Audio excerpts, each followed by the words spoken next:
All right, everyone. We are here now. You guys, before we really get started, let's talk about the new item that you guys got last time. Lancelius, this is up to you if you want to explain this to them, like if you want to like tell them that you got it. But you have the Taraka deck of the land. It's in everybody's journals. You can draw from it once for each person per day for the low deck.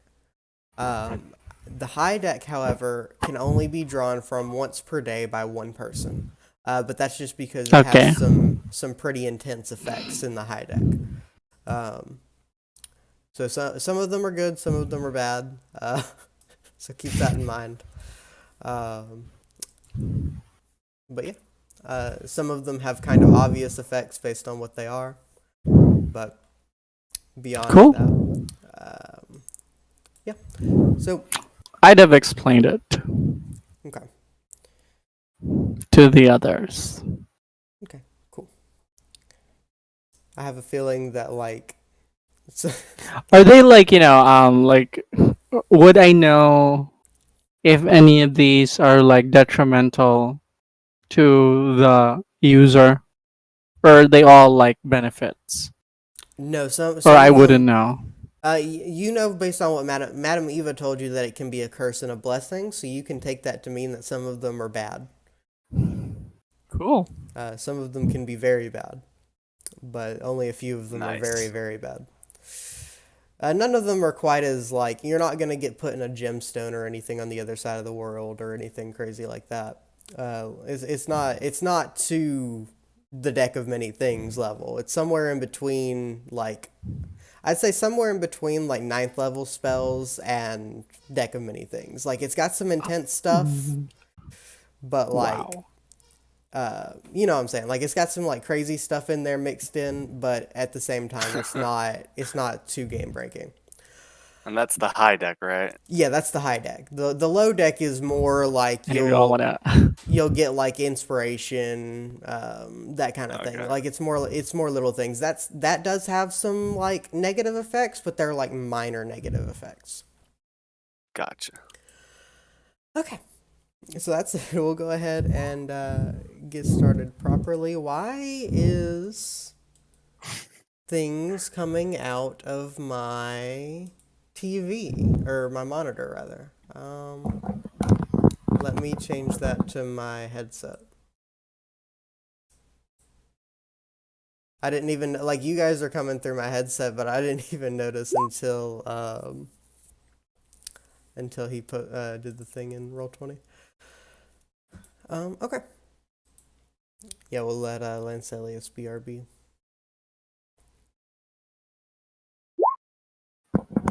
Okay. So you guys well, do you have the high deck and the low deck already out? It looks like it. Cool. Yeah. I keep calling it the low deck, but it's the common deck. Um so you guys last time fought in the old bone grinder. You nearly died to some hags, a coven of hags even. Uh, and at the end, you escaped barely, low HP all around, and you heard Strahd arrive. Uh, that's where you guys are now. You've run through the woods. I assume Rorik's still carrying the children under under either arm. Um, Yes. so you've just got these children. They're just kind of like they're freaking out. They're not sure what to like think about this. Um, I have a question. yeah. So how does it would I still be sorry. Would I still be at 1 HP since I like how does the level work in You I this think you add up. case? yeah, you You just add whatever add you added. Yeah. So okay. if you rolled 10 HP added to your total, then you add that to your current. Yeah. Gotcha. So that would be okay. Thank you. No problem. Um, but yeah. So you guys are just like in the forest running through. Running through. You don't hear any like sounds of like pursuit. From Strahd or anything. You're just in the woods. You hear the noises of the woods. How far are we gonna run? As he says, running currently, looking at giant Camille. Camille. Far enough. How long does enlarge last? About now. That's It's only a minute. He's tiny. Yeah. That's great. Ah, you're right on point. that got me. I think we're still being followed. I hope not. Mm, We did hear his voice, right? In the last session. Yeah, you guys heard. You definitely heard his voice. You heard. Where are they? have an estimation of do we have an estimation of how long it How long? What? would take to walk to Vallaki? Like, would we be able to do it during the night? Yeah, I would say you'd be able to make it via the night. Let me see. Like, how many hours it would take? You're running up into the forest. You're probably about 2 hours from Vallaki. You're probably about 30 minutes to an hour from the road.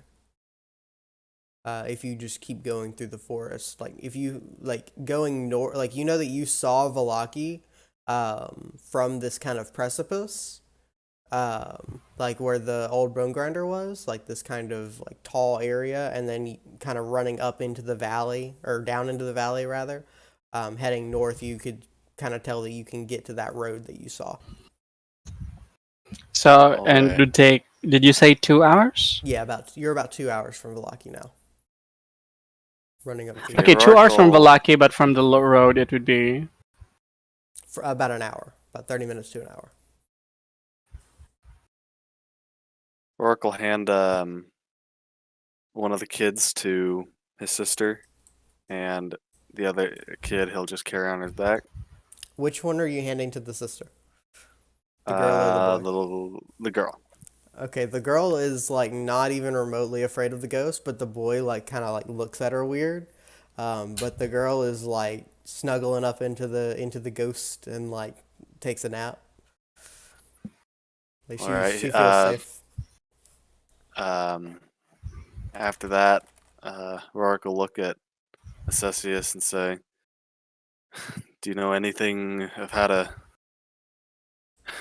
I don't know, keep these fiends away from Vallaki or hide us?" He also looks at Camille because they know magic. Actually, everybody knows magic with him, so he's gonna look at everybody. Well, if it's only a few hours to town, I'd say that's the safest option, but what do you all think? No, Rolig, I know nothing of trying to cover our tracks from these vile fiends. Well, I can protect us from them if they get close, but apart from that, I cannot render us invisible to them. Our best bet is to get to Vallaki. agreed. We avoided a lot today. Camille, I want you to stay close to me, just in case Strahd comes by. You got it. Do we risk a short rest to catch our breath, or do we power through the night to get to Think the we power town? through it. Keep running until your legs can't run you anymore. All right. Rorik is pretty injured. Yeah, I'm fine. Aren't you the one who had the 1 HP? Yeah, he's gonna use second wind. Okay. I think it's a D10, right? Oof. D10 plus your fire your level. level. Yeah, that's 6. Fire level is a 6. Yeah. He's fine. I mean, he can't Uh, avoid. Assessius will Avoid extend lightning his bolt. hands and just gesture you forward, and say, "Come here, my boy." All And, right. he'll look over your wounds and place one of his hands on the biggest looking cut available. And I will pop a second level cure wounds into you. Yeah, basically, it's only one wound. A huge hole going through his chest where a lightning bolt passed.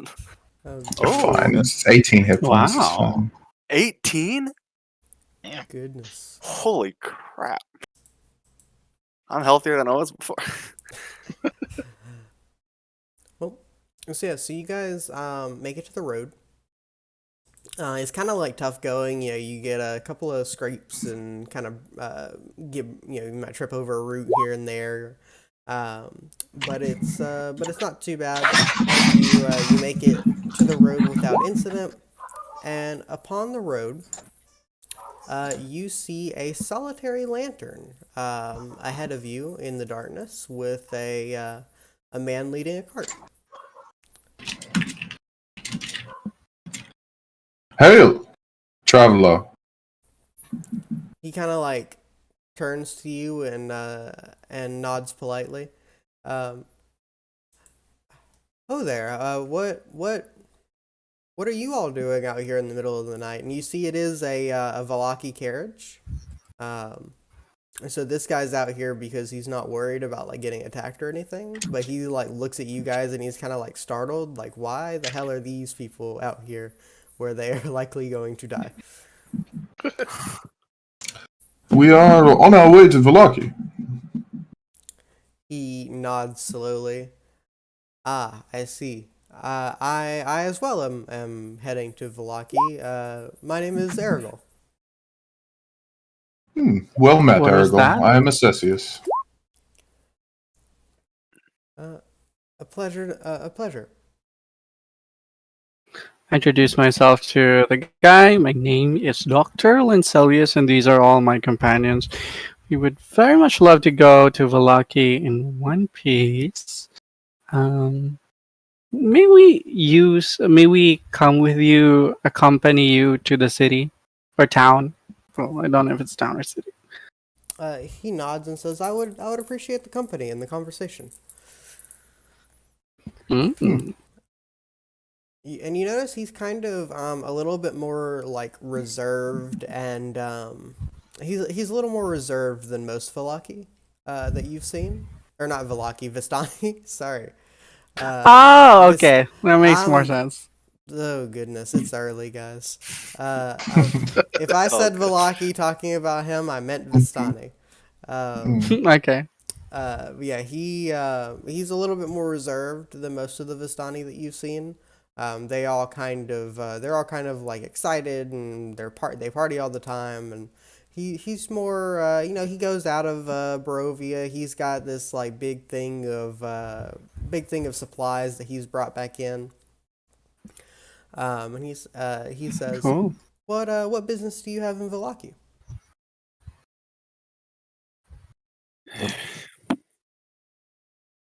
Just passing through, actually.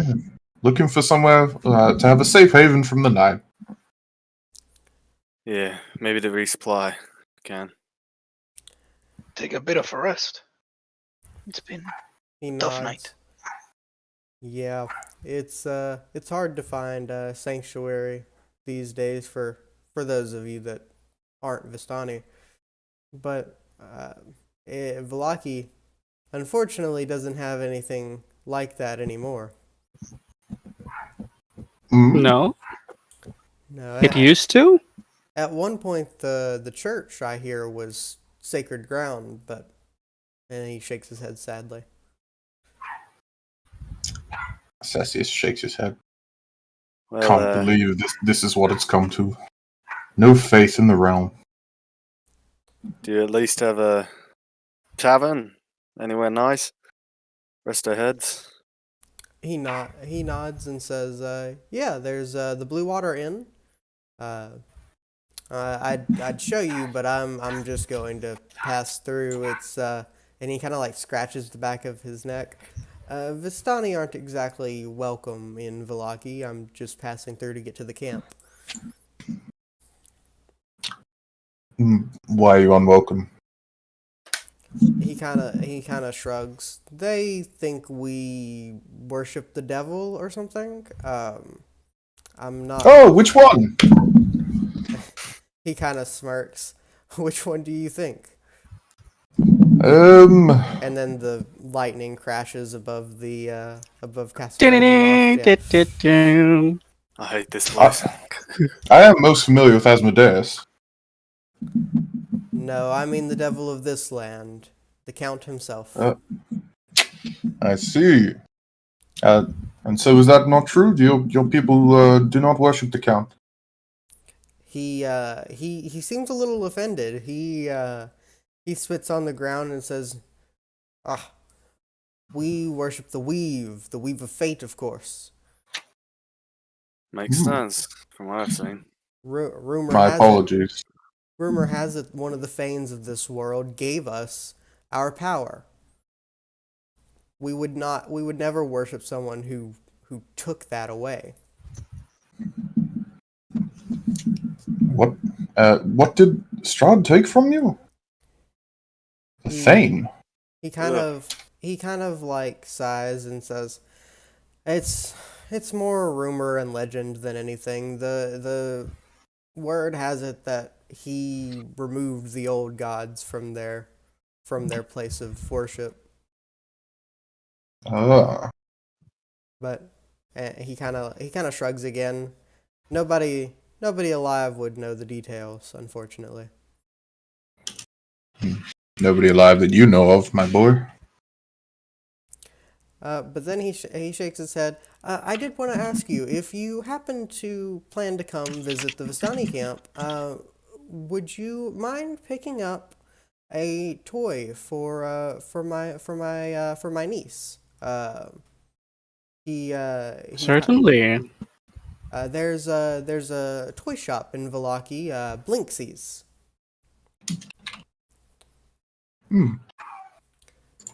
Anything in particular?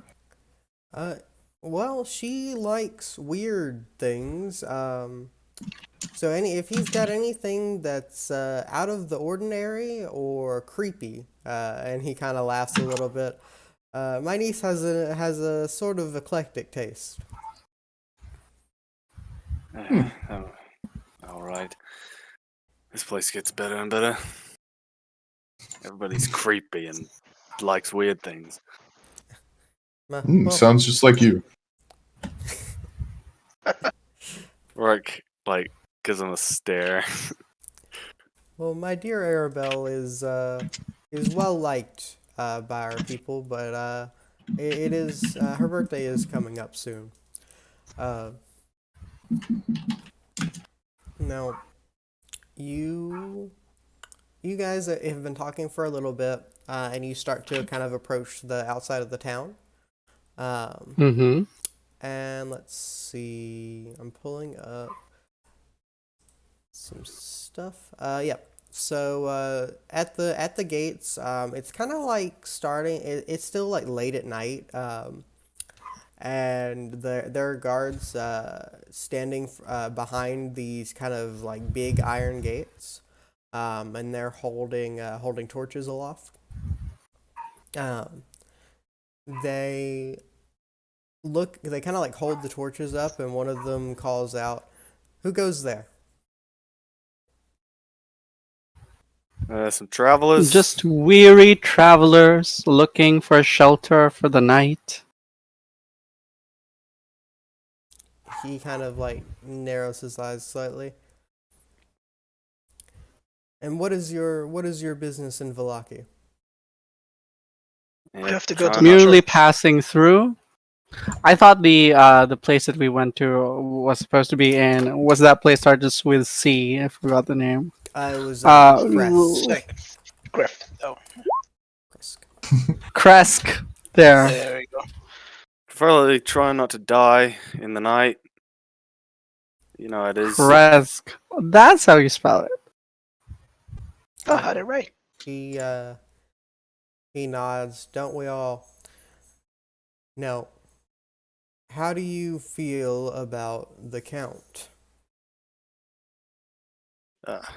Pointy Don't like teeth. him. Rather not meet him. I'll be honest. Hmm. He nods. Good, good. Let's let's go ahead and let him in. And he waves his arm to somebody that you can't see, and the gate slowly rolls up. And he looks behind you at at Aragol and says, Aragol, passing through again?" And the man nods and kind of like keeps his head down. "Well, make it quick." And DM, yeah, I did want to do something during the journey from the road going to Vallaki. yeah. Um, which is to say, I would have cast a certain spell to see if we're being followed by a certain unnamed pointy-toothed gentleman. I'm going to cast Detect Thoughts around myself and see, like, in the last part of the description, you can see that I can detect any thinking creature as long as it's not something below a certain int level, or like, a creature that can't speak. So aside from those, I can detect thinking beings within like a 30-foot vicinity. I'd like to do that to see if we're being followed. Yeah, there's definitely nothing in a 30-foot radius. Only lasted a minute, so it was just like, a pulse to see. But yeah, okay, cool. Um, and I will say, mm, yeah, okay. I won't actually say anything then. Oh. So the guard, as he's like letting you in, let me tell you a little bit, um, about about the laws here. It's very important. Once inside, Mm-hmm. mention of the name Strahd is strictly illegal, even in written form. He said he said that. Know that even now, as I say the name, it is the last time you will hear it within the gates. Instead, if you must refer to the aforementioned individual, you refer to him simply as the devil. This noble town holds a festival each week in honor of the residents' general merriment and continued support of the Burgermeister, Baron Vargas Velakovich. As guests of Vallaki, you will not be required to aid in the preparation of our festivals. However, your attendance and participation in each and every festival is absolutely mandatory for the length of your stay. Failure to attend will be in strict opposition to Vallakian law. The next great Vallakian festival, the Festival of the Blazing Sun, will be held in 3 days' time in the town square. Failure to comply with any Vallakian law will mark you as criminals to our city, and you will be punished as such in accordance to our justice system. If you have any questions, now is the time to ask them. How about if we leave town before then? He kind of like holds his hands up. Then you don't have to attend. Clearly, What exactly does your festival involve, and why do you find our attendance mandatory? the Burgermeister placed the festival, put the festival in place in order to prevent the devil from snuffing out our hope. There's a lot to the festival. It's a little hard to explain, especially when it changes so often. He kind of smiles. The Burgermaster doesn't do the same thing twice. It's always Sounds something fun. different. Yep. Cool. Sounds like a Burgermeister, all right. Quite the So, creative sort. You're saying the Count doesn't visit often. No, the Count hasn't been here in years and years. The measures that the Burgomaster have taken are working to keep him out. All of these laws are for our protection. That's good. And so there's only these two laws? Well, other than the obvious ones, don't murder, don't steal. Beyond those are the only special laws that Vallaki has. All right. Oh, I agree to all those. And don't speak ill of the Burgomaster. And he looks at you deadly serious. Believe me, no Burgermaster likes it. That seems fair. And he kind of he pulls out a notepad. One last thing. We need to register your weapons. We keep a register. Sure. Let me see what else I have. So is he the Baron or is he the Burgermeister? The same thing. The book uses them interchangeably. Oh, okay. So I'll try to like stick to one whenever I see the other. But it's hard to once you. Yeah, no, don't worry about it. As long as you tell me that, then it's fine. I won't get confused. Yep. It's just the leader of the town. Mm-hmm. Oh shoot! I forgot about my familiar. He's probably still perched in the freaking windmill. Oh. Oh. I mean, you back into can reality. re-summon them. Yeah, double snap. Because he's now into reality. How dark is it right now? And what does my character think about his chances of success for hiding a weapon? It wouldn't be that bad. The guards, you'd have to beat his passive perception. Well, Rourke agrees, and are they taking us somewhere to do this, or they just want to? No, they just want to do it right now. They're just gonna scribble it down on some papers. All right. Rourke will put down the boy, take out a great sword, put that into the shove it into the ground. Take out his hand axes, show the shield, and that's it. Yep. Yeah. I will unsheath the dagger at my side and just show that to him. I will hand him my quarterstaff, which I use as a walking stick.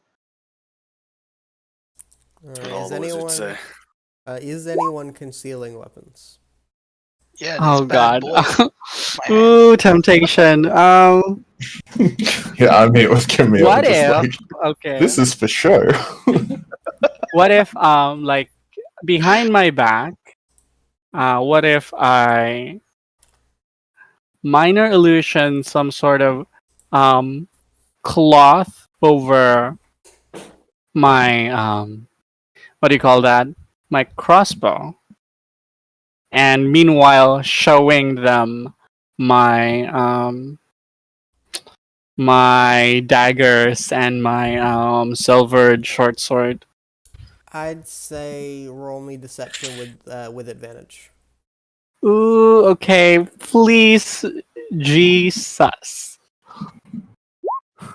23. Yeah, that'll do it. Yeah, you successfully Cool. smuggle in a crossbow.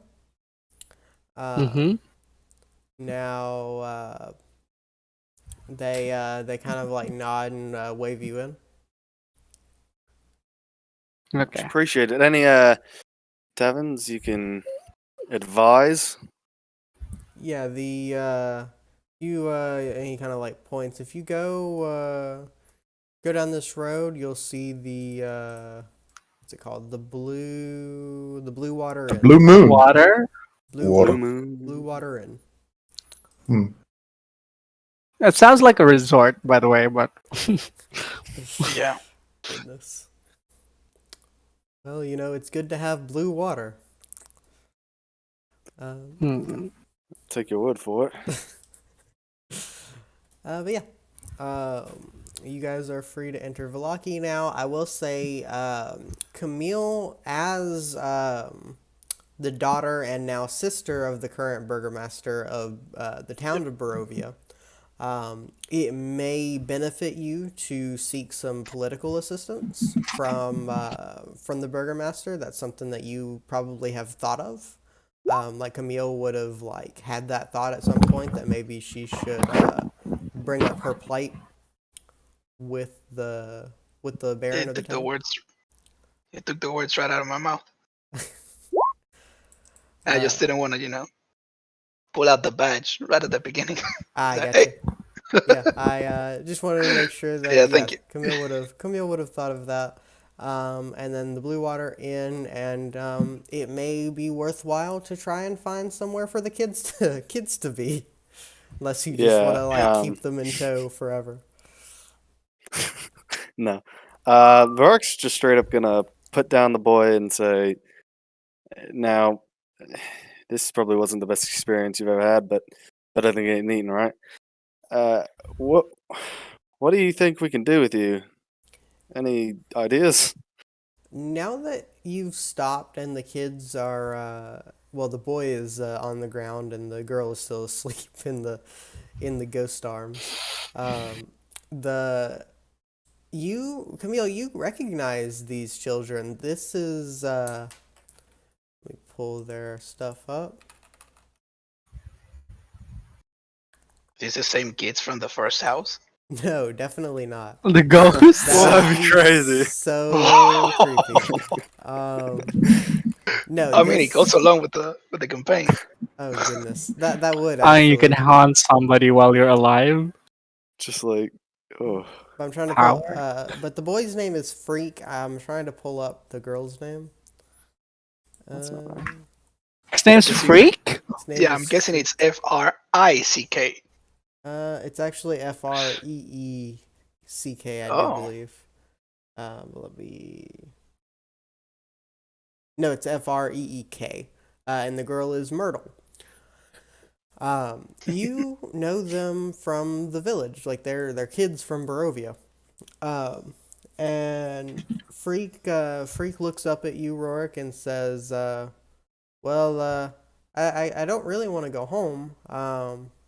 I'm not sure. I'm not sure what happened or why, but my mom got some money from Miss Morgantha, and then Morgantha took me and my sister here.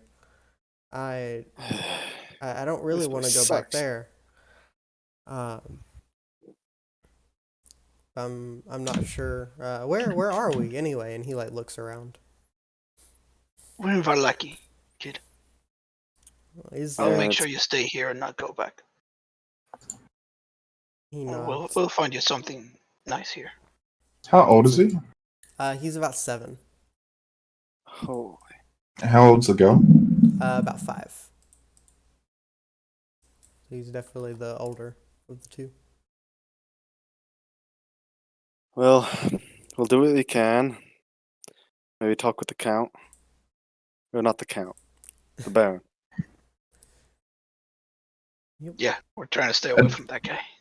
At any rate, let's go to an inn, secure some rooms, and get a good night's sleep. We can work this out in the morning when we've got a little bit better light and we can talk to some people.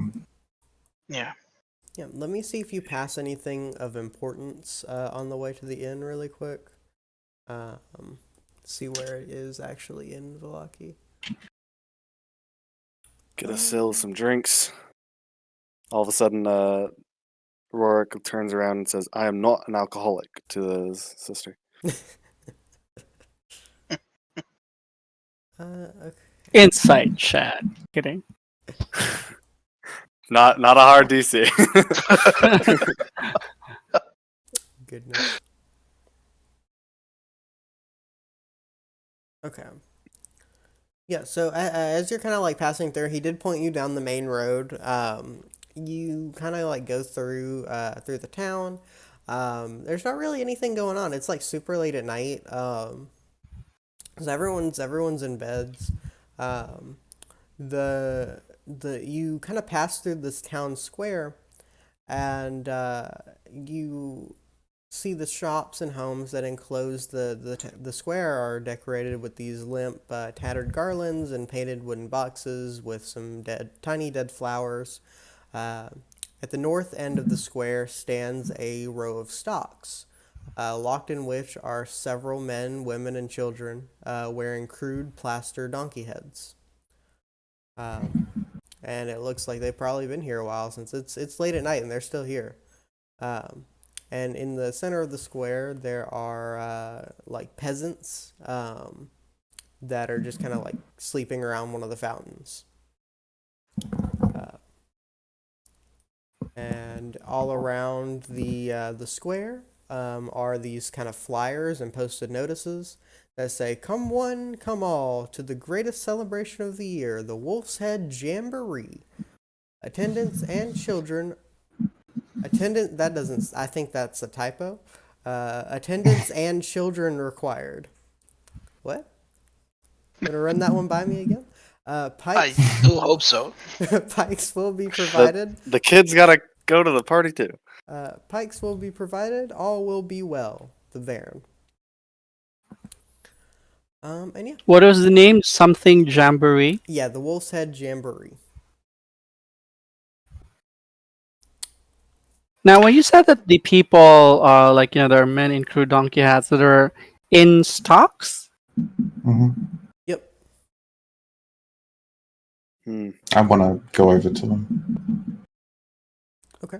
I will say that there are guards here. And they Yeah, they that's kind of fine. like watch you warily as you approach. I go. I try to pass by them and go to the people in the stocks. They hold on. One of them holds out an arm in front of you. It's late. You can throw rotten fruit or whatever you want to do to them tomorrow. I want to do no such thing. I just want to speak to them. He kind of looks around and he sees that it's just him and one other guard, and he says, "All right, fine, but make it quick." You have somewhere to be? No, but you aren't supposed to do that, so make it quick. My apologies. Very well. I will do my best. I approach the one closest to me. Okay. We'll say that is one of the women. She's got the donkey head on, so she can't see you approach. I crouch down next to her. Miss? What? Hello. I'm new in town, and quite bewildered as to why you are wearing a mask resembling a donkey in the stocks. Could you explain? Well, I broke one of the town laws. Which one? I spoke. I said that it was pointless to keep doing these festivals. I didn't think it was actually helping, and they threw me in the stocks. My. Wow. Guess it doesn't take much. How long have you been here? I get. I'm not really sure. I've had the donkey head on. Maybe a day. A full day you've been hunched over like this? Have they fed you? You see the donkey head shake back and forth. Well, Is the donkey head is it attached to anything, or is it just free sitting on the head? It's just sitting on her head. Alright. But there are. How cold? Yeah. I was gonna say there are 3 men, 2 women, and 2 boys trapped in the stocks. How cold is it? It's probably not too cold. It's like late autumn in Barovia, so like winter is approaching, but it's not super cold. It's like a crisp autumn night. Hmm. Um.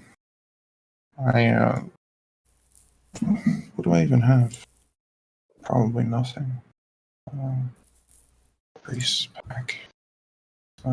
Could I also approach the same person and say, "Do you know what will happen to you next? How long are you supposed to stay in the stocks? Are you gonna move on to be freed?" Um, He or she kind of like shrugs and says, I'm not really sure. Until the Baron says that we can be free."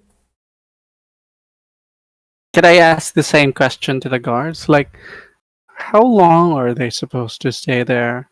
They supposed to be put to death? Are they supposed to be freed? What is the sort of extent of their punishment? The If other you don't mind my asking. the other guard that hadn't that didn't speak the first time looks at you and says, "That's up to the Baron." Hmm. As Lancelius is talking to the guard, can I break off like a piece of jerky and like stick it under the donkey hat? Yeah, roll me sleight of hand, I guess.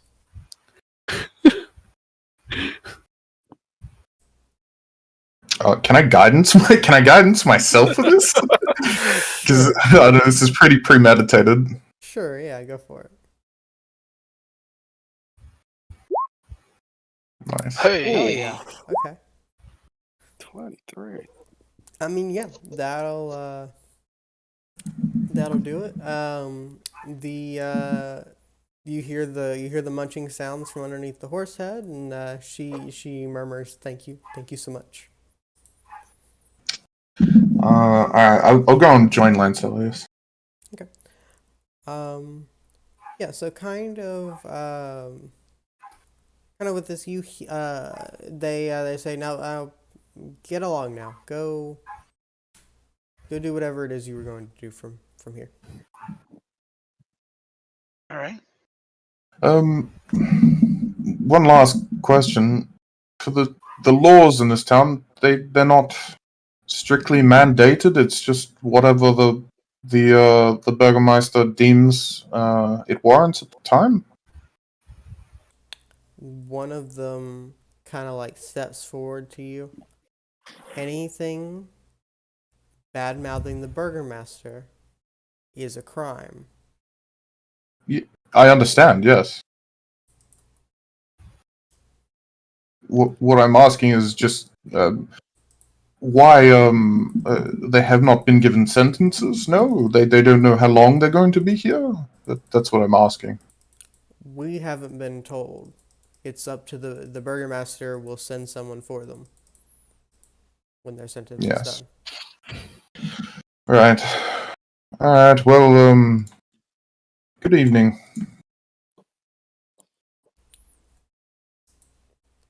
Yeah, not the first time I've seen something like that. Won't be the last.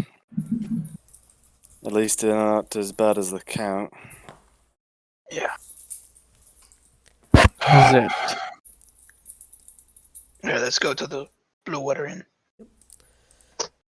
Yes, let me. Tyrannical, I tell you. It's hard to play people that are angry. It makes my heart go all like weird. It's like hard. Yeah. It's hard for me to like get into that mindset. Would you say that this is some sort of house of corruption? Maybe I say that like out of earshot of the guards. By the way, Is that directed to me? Give me a second, guys. You can, no, like to everybody my in dogs the are party. freaking out. Give me 1 second. Okay. He's having troubles. I think it might just be.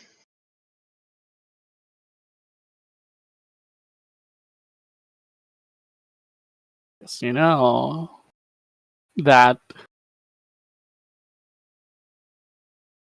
Madam Ava's, what do you call it? Prophecy? Advice? Hmm. A town where all is not well? A house of corruption? Seems pretty fitting. Yeah. Also, I'm just gonna be back 1 second. I just gotta pee. Good to know. Well, if this is a house of corruption, then we must find the dark room full of still ghosts. Yeah. I think we know where that is. Probably in the Burgermeister's house. I would assume. Okay, Yeah. I'm here now. Yeah, Hi. perhaps that's where they are. Lancelius is. So yeah, so you guys made it. Lancelius took a. Hang on, Lancelius isn't here. Yeah. Oh, gotcha.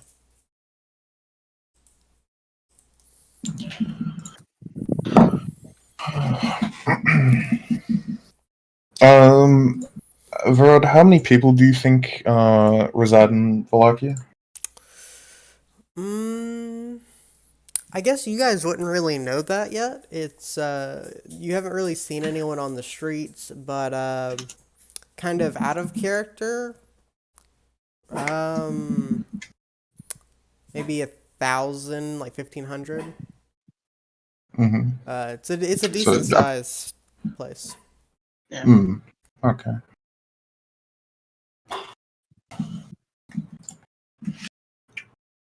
And Barovia was like, Barovia Village was like, what did we say? A couple of thousand? I think so. Yeah, I guess in that case, then I'd say like 3,000 for Vallaki. Then it's bigger than Barovia for sure. Oh. Yeah. What? Hang on. Oh shit. That went over wrong in my head. Sorry, how many for Vallaki? 3,000 Like- for Vallaki. It's significantly bigger than Barovia. Inverse the cool. So Barovia would be like what 1,500 then. Yeah. Yeah. Seems reasonable. Wait, what were we talking about? Oh, it just Population says- size. Yeah. Population of Vallaki. Oh, It was out of character stuff, so. Okay. So for the Blue Water Inn, you kind of you see as you kind of like walk into this big building. It's this 2-story wooden building with a chimney on top and a stone foundation. There are several ravens perched on the roof. With a painted wooden sign hanging above the main entrance depicting a blue waterfall.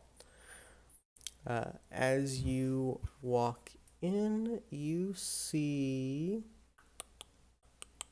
Let's see. Because there are a few things in here.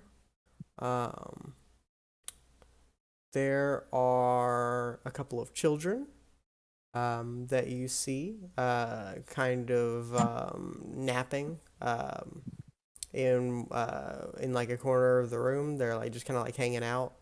I guess they were probably like playing and then fell asleep down here. There's somebody at the what do you call that, at the bar, standing there. There is a man with a kind of like this ludicrously loud outfit, like he's dressed as like a ringmaster, sitting nursing a drink at a table. Well, finally. Ringmaster. Alright, I'll approach the bar. Okay. Yeah, I'll I'll look for a table, I think. Okay. Like picks Yes. up the drinks. I approach the other person, ringmaster. Okay, let's do the bar first. Yeah. So you kind of approach the bar. That was Acesius, right? That went to the bar. Mhm. Okay. I'd go with him. Okay. Of course you would, Rourke. Um, I have so a kid, so I need to get a room for these kids. yeah. Mm. I was kind of like my brain went to I have a kid. I've got to get some beer for the kid. No, no. But yeah, so the guy. What are they gonna drink? You know, Yeah. like, Show me a good time. Give me a hard milk. That's some Legend of Zelda shit right there. Yeah, so you walk up to the guy behind the bar. He's this kind of like tall, like angular faced man. He at first glance like you kind of like look at him and you're like, do I know him? And then you're like, no, I don't. He's got one of those faces, and they Faces. he says, what can I get for you guys?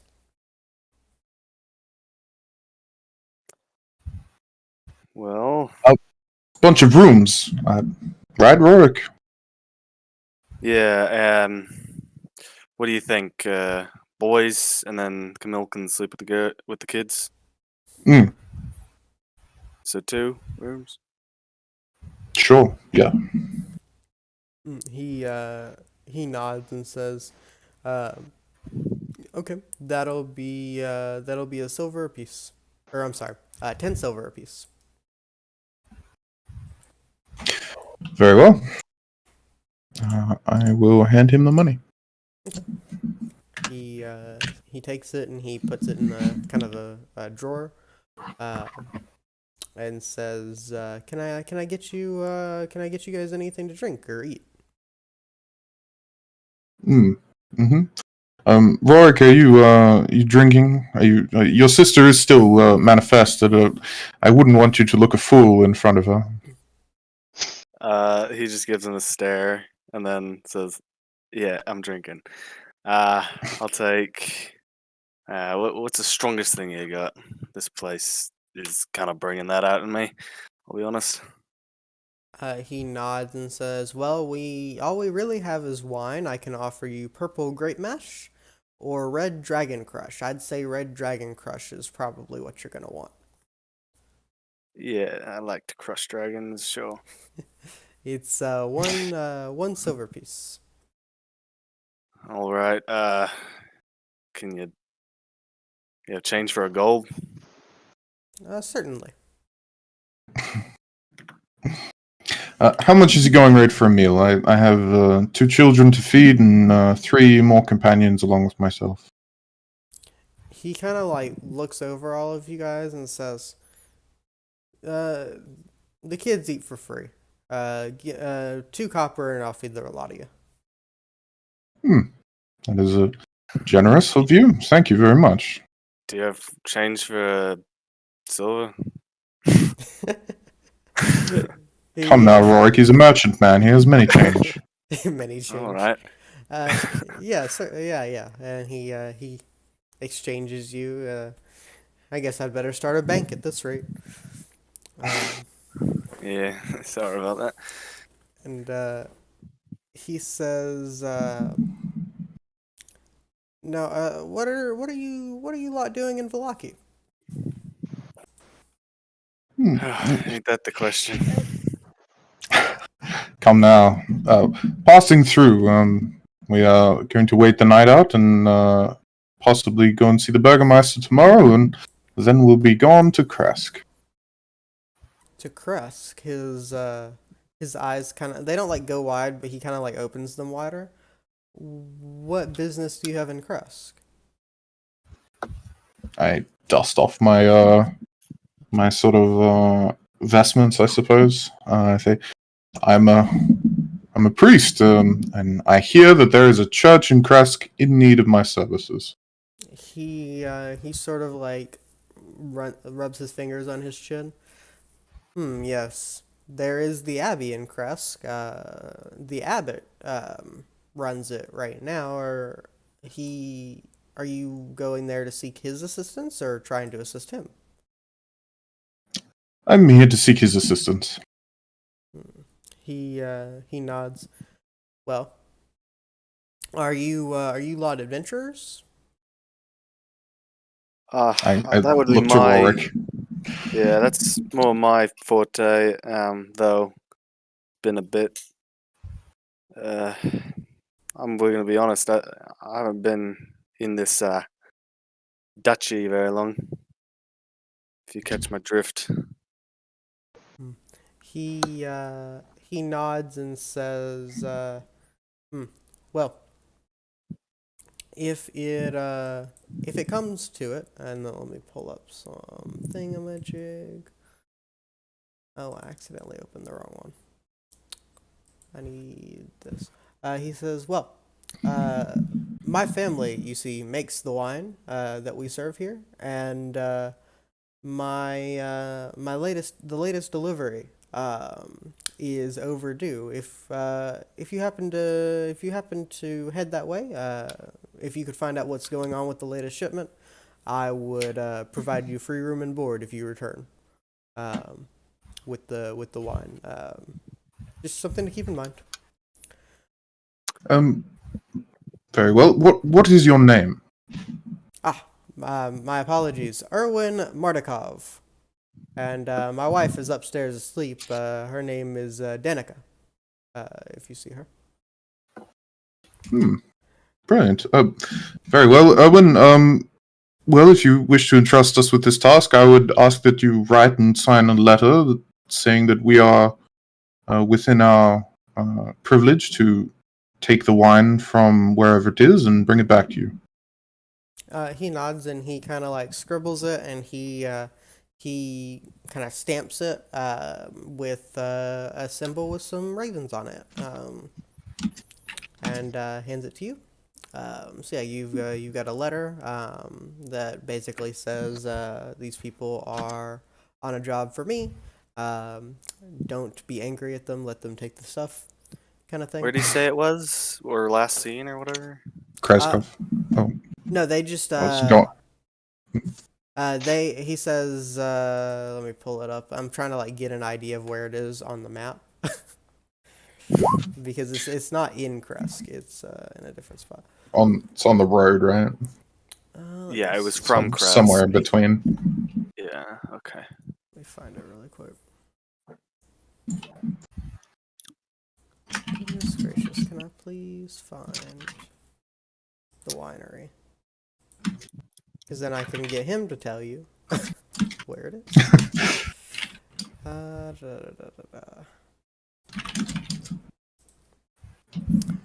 Because the actual map that I have is not good. Like the map that comes in the book, it just has like letters and stuff. I had a better one, but I don't have it right now.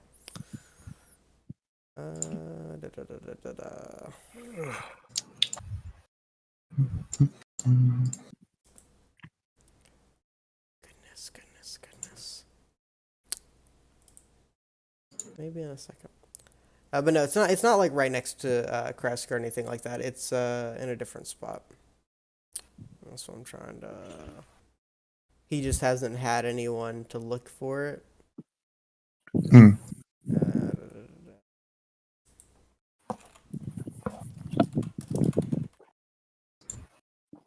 Okay, here we go. So the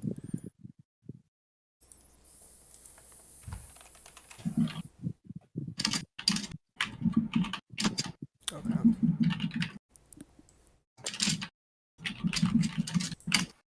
Wine delivered from Kresk. Okay, yeah. So I guess it is kind of on the way to Kresk. He says, yeah. So if you continue on the way to Kresk, you'll reach a crossroads. Instead of continuing on to Kresk, follow the signs for the winery. It's not super urgent. I still have some wine. But if you're on your way back here or something to that effect, it may be of assistance. and would be Sounds greatly good. appreciated. What's the name of the winery?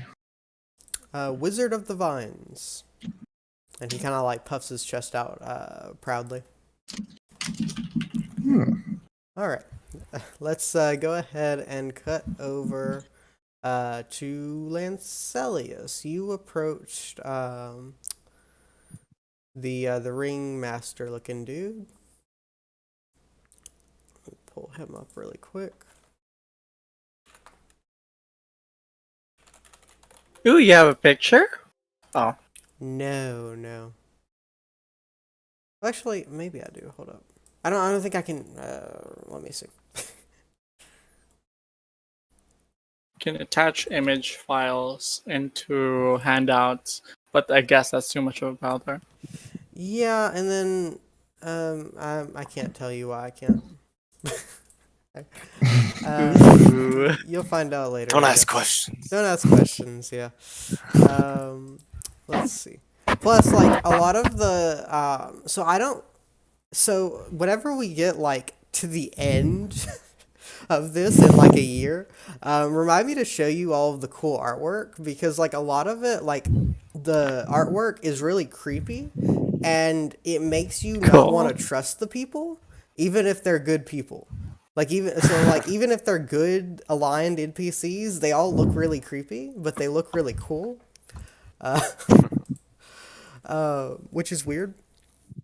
But yeah, We came here for the goth. yeah, he's God, yeah. sitting he's sitting here.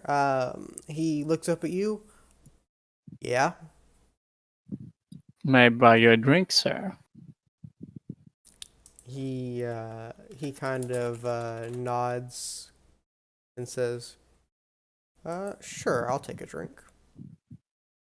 I order a drink, and then I come back to him when I can, or like I just call up the tavern keeper, I guess, and I say, I notice you seem to have the trappings of a performer of some kind.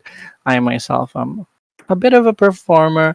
Would you happen to know if there's any job that needs filling for somebody in the show business in this town? He kind of like cocks his head. In this town, I suppose if you tried really hard, you could get somebody's a certain burgomaster's approval to play in the festival, and then he kind of laughs, and it's very clear that he's kind of like poking fun at you. I'm guessing that's in my expense. Why? What's the matter? And he kind of like looks. He's like kind of old. You can kind of deduce that he's been around a little bit. He's not really like too worried about it. Let me see something really quick. Sorry, give me 1 second. I'm pulling something up.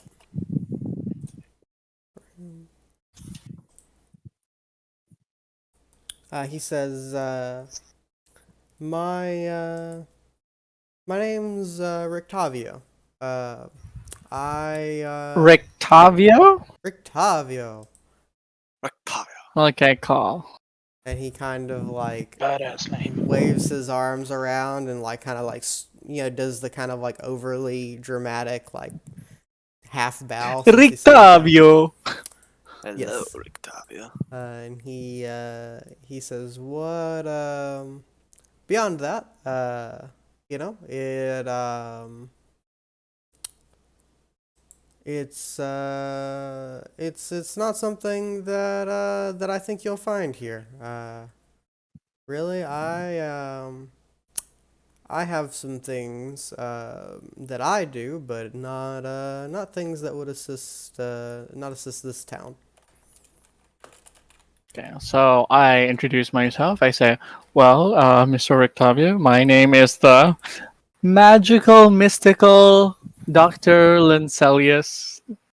or it should be mystical, mysterious. Anyway, and then I say to him, "Well, it seems that you are a performer of some kind, at least, just based on what you're wearing. So what are the things that you do for this town, if I may ask?" Hmm. He kind of smiles. I I tell stories in this town. I've been to many faraway places in my time, and the the townsfolk eat it up. I can imagine for somebody who's not well traveled, that'd be very, very interesting. When, like, how would I ask this?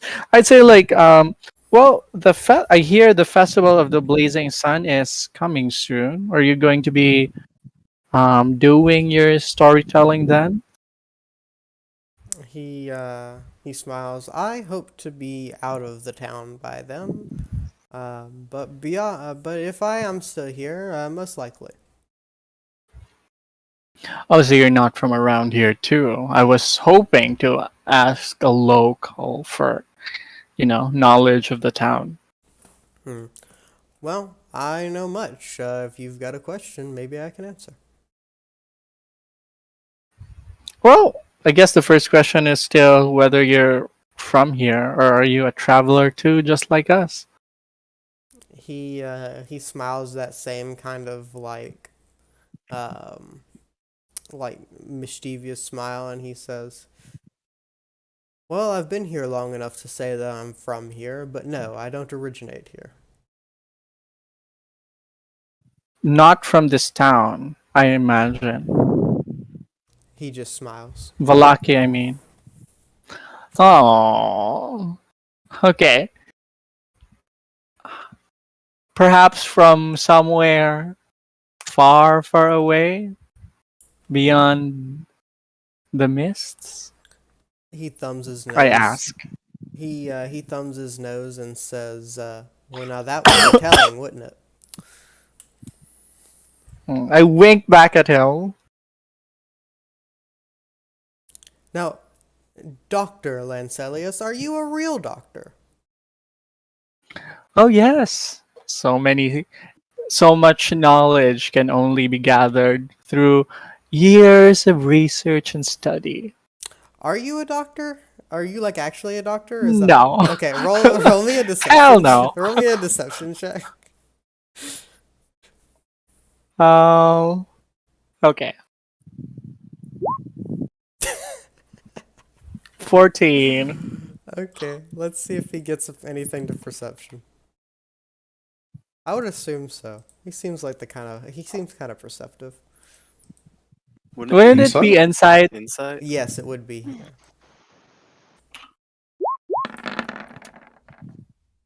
13. Hey. Ooh, Oh one. goodness. He nods and says, "Well, I have great respect for men of medicine, and I wish you the best of luck." I don't correct him on that. I just say, well, um, would you happen to know? I mean, like, I'm still thinking of like what question to formulate. I guess I'm gonna say, so how did you wind up in this place, sir? He uh, he kind of cocks his head. "You sure are asking a lot of questions about me. Why is that?" Well, if you find yourself in a similar situation, then it's good to know if how the others experience the same situation or how other people have got themselves into the same situation, right? He thinks for a moment and nods. "I'll tell you what, Lancelius. A question for a question. Mm-hmm. What are you doing in Barovia? I'm not doing anything in Barovia. I would say that Barovia probably is something that was done unto me. Did Hmm. not intend at all to stay here, but here we are. He nods, but yes, the question though is what are you doing in Barovia? What are you doing now that you are here? Hmm, trying to see what can be done to fix my position, find safety, perhaps even escape. At the word safety, he starts to let out this big belly laugh.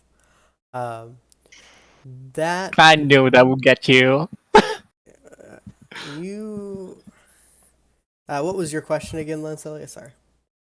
What did you ask? Like how did he get trapped in Barovia? He says, "Well, if you must know, I came of my own volition. Hmm. But unfortunately, for my protection and yours, that's all I can tell you."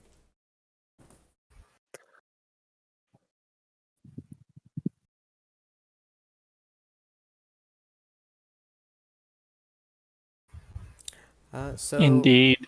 and Camille is sitting by herself at a table. While everyone else does things. Oh goodness. But yeah. He good. Rourke will just go up to Camille and say, "So, we got these kids, and honestly, I'm getting some weird looks. Well, my sister is. Anyway, um, maybe you wanna put them down with me to bed. I mean,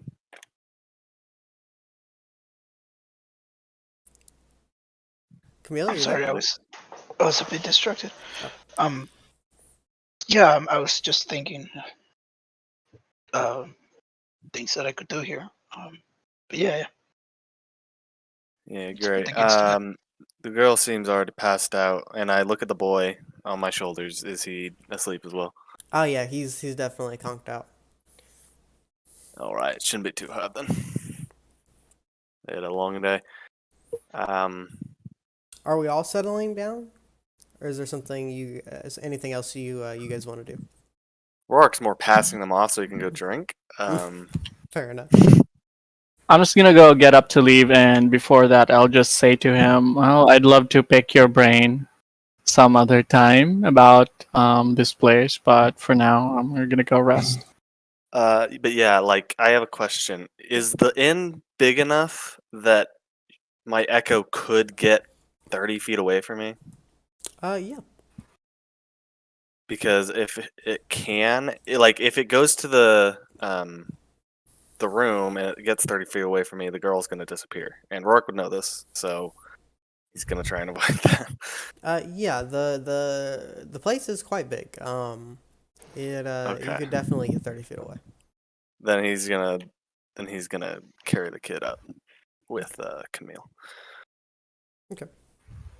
Yeah. So you guys lay the kids down. They instinctively kind of like hug each other whenever they're like laying down next to each other. Um, it's been a pretty traumatizing experience for them getting kidnapped and nearly eaten by hags, as one would I'd expect. imagine. And so but they're sleeping soundly. They seem to be pretty resilient kids. All right, that's I'll done. I'll leave Yeah, my familiar keeping watch on the doors in case something happens. It's just gonna Mhm. claw his life away. yeah. Rourke will take out the mirror and bonk his sister on the head, and she'll disappear. Um, and he's just gonna turn to Camille. We only got 2 rooms. You'll sleep with the kids, and the guys will sleep together. Um, if you need anything, just call out. Should be able to get there pretty quick. Will do. Mm, I think I want to be in the room with Camille. All right, suit yourself. I don't want to leave her alone with just the kids. I think it would be a bad idea in case the devil got in somehow. Yeah, the devil. Smart idea. I'll just go tell Dr. Lanius where his room is, and then get down to business. I want to re-engage with Owen. Okay, yeah. Owen, Yes, sir. What can I do for you? I have but a few questions for you, if you would indulge me. Of course. I'm new to town. Could you tell me what happens in the festival? He kind of nods. Let me pull up the details for the festival and see what he would be able to tell you about it, really quick. Mhm. Okay.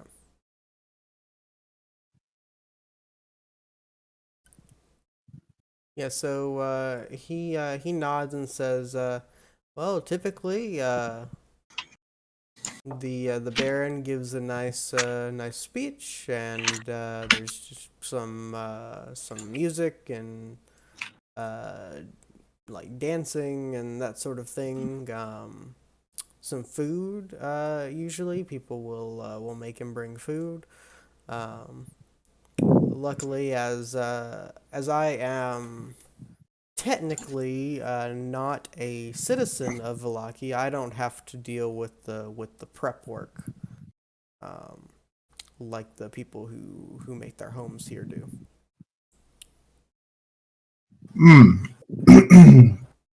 And is this a agricultural town? And where do you get the food for this? He he kind of like shrugs. The crops aren't very good, as one would imagine, but we do have chickens and things of that nature um, on the outskirts of town uh, that we raise for food. The crops are poor yield, but we make do. Hmm. And then of All right. course, and he kind of like reaches under the thing and pulls out a grape, and he says, "Of course, I always have grapes." And then he pops a grape in his mouth. I see. And something that I would also like to ask, and I sort of lean closer to him and talk in a more hushed tone. Exactly what is going on with the government? I see those people in the stocks, and they say that they've been there for almost a day and don't know what's going to happen to them after, or how long they're going to be there. He nods and he like looks around and he sees the only other person in there other than the two children is Rictavio, and he leans in and he says, "Yeah, it's a bit oppressive around here. Be careful what you say and who you say it to. If I'd been somebody else, you would be joining them right now." Really? And he My makes God. be Rorks are also in there drinking right now. okay. Okay, he Hmm. go ahead. I'll let you guys finish your thing first. He says, and there. Let me.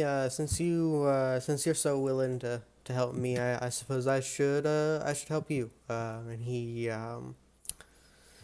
kind of thinks for a second, and he says, the what's the word? The There are multiple factions here. Be wary of who you put your trust in. I don't know myself who is trustworthy and who isn't, but there are uh, too many factors to just go in guns a-blazing. So be wary of who you trust in this town. Thank you. I will endeavor to do so. Hmm. Oh, and one last thing, the matter of the children. Where do you think that we could house these two children? They've been abandoned by their mother, sold to a pair of witches, and then rescued by us, and we can't run around with them. They're young, and we walk the world, and all of its dangers come after us. Oh dear. That's not the first story I've heard like that, and sadly it won't be the last. We do have an orphanage here in town. You could see if they'd take them. Hmm. Is there a smith in town? He thinks for a second. Let me check. I've got a list of shops.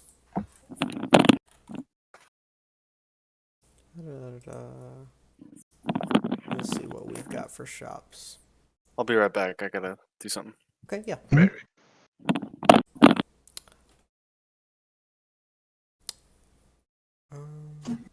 We'll wait on him. He might be interested in knowing there's a smith. Sure.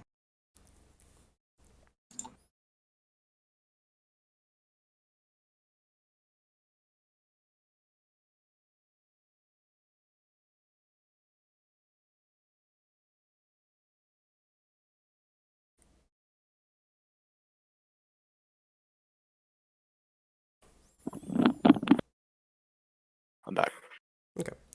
He nods and says, "Yeah, old man Rolly's got a blacksmith shop. He also works with leather. Um, he uh, he makes most of the weapons for the town." Brilliant. All right. Thank you very much. I don't think I have anything else. Yes. Sure thing. He nods and goes back to doing his duties of stuff behind the counter. Rourke will stop Assessius as he goes to sleep, whenever that is. And Rourke's been drinking nonstop, basically. So he's a little drunk, but says, "So, Assessius, sorry, Mm. you a magic guy, right? You got that stuff." In the most basic terms, yes. Yep. But you're like the holy magic kind. Mm-hmm. Yes, I do seek my source of power from my god. Oh, all right. So, can you bring people back from being dead? The undead? No, no, that's not good. Just like they died and now they're back. So they've just died? Uh, they died like years ago, and they don't have a body anymore. He sort of like he takes his hand and starts stroking his bare chin. Well, not currently. No, I have not been graced with that level of power from my deity.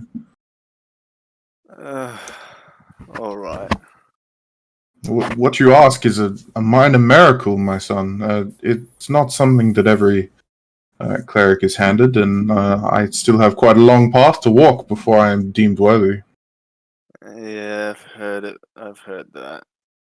It's okay. I'm okay for now. maybe when we get to Kresk, we can ask the abbot. Yep, the abbot. See if he has been gifted such power. All right. But Kind of I puts his head on the bar table. I've been told it exists, but I've never been able to find anybody. Put my hand on his back and just give him a few pats. I caution you, however, Rorik. You need to be wary of such powers and the gifts that they offer. There are a lot of people out there that would trick you and sign away your soul or some other such thing in return for such efforts. Do be wary. All right, I'll be wary. By the way, if you, I don't remember what I was saying.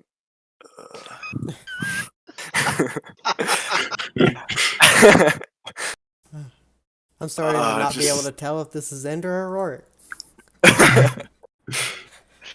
And Rorik's just gonna kind of pass out. Sleep there. So after Lanius has a room to all of himself. Apollo save us. And I will. How much do you weigh? He's 6'6" and he's 260 pounds without his armor on. Mm-hmm. I mean, I could technically drag him up the stairs 5 feet at a time, just slowly. So what's your total weight? How much does freaking weigh? Actually, 50? So like 300. What did you say? Pounds? With like just normal? What's your normal body mass? 260 pounds. Your Very normal body. He's very big. I've got no chance. If there only was a spell that could do that for you. Oh man, if only there was a spell that was divine and I needed to not be a wizard. Well, I'll look at his passed out body and I'll say I'll just sort of shrug my shoulders because I definitely know that I cannot carry that amount of person.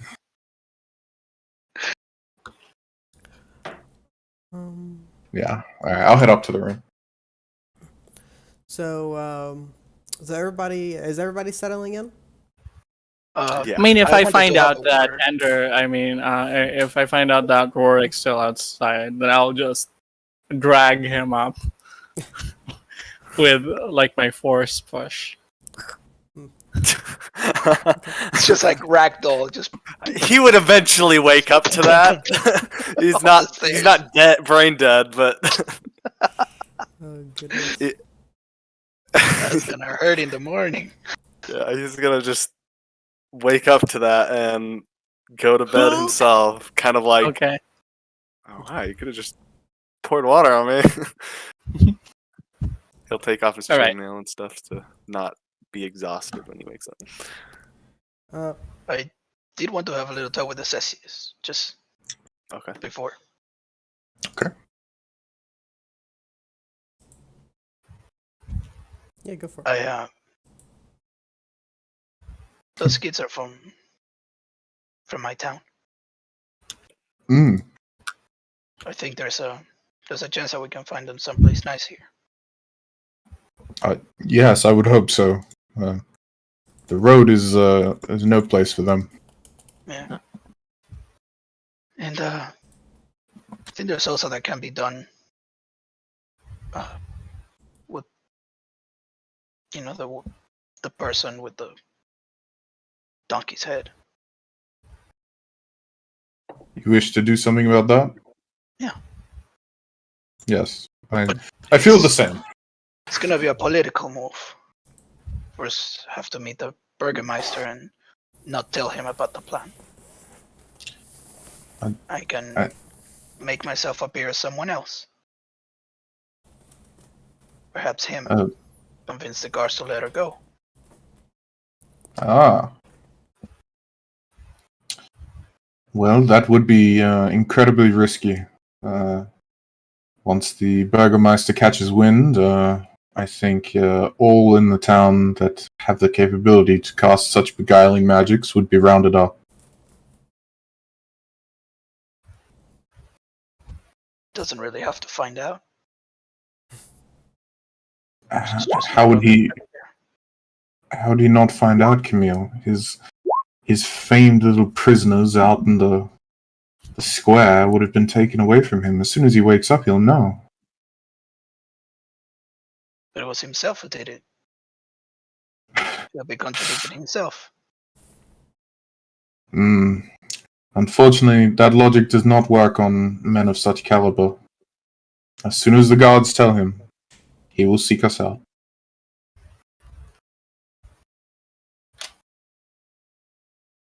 Guess. As you say, it's a political matter, at least for the moment. I wish not to see them languish, but 'tis not something that I can change within my meager power. At the very least, they're not freezing. If this was the middle of winter, I think I would have a much different attitude towards all this. But for the moment, they're just going to get a sore back and a hungry stomach. Right.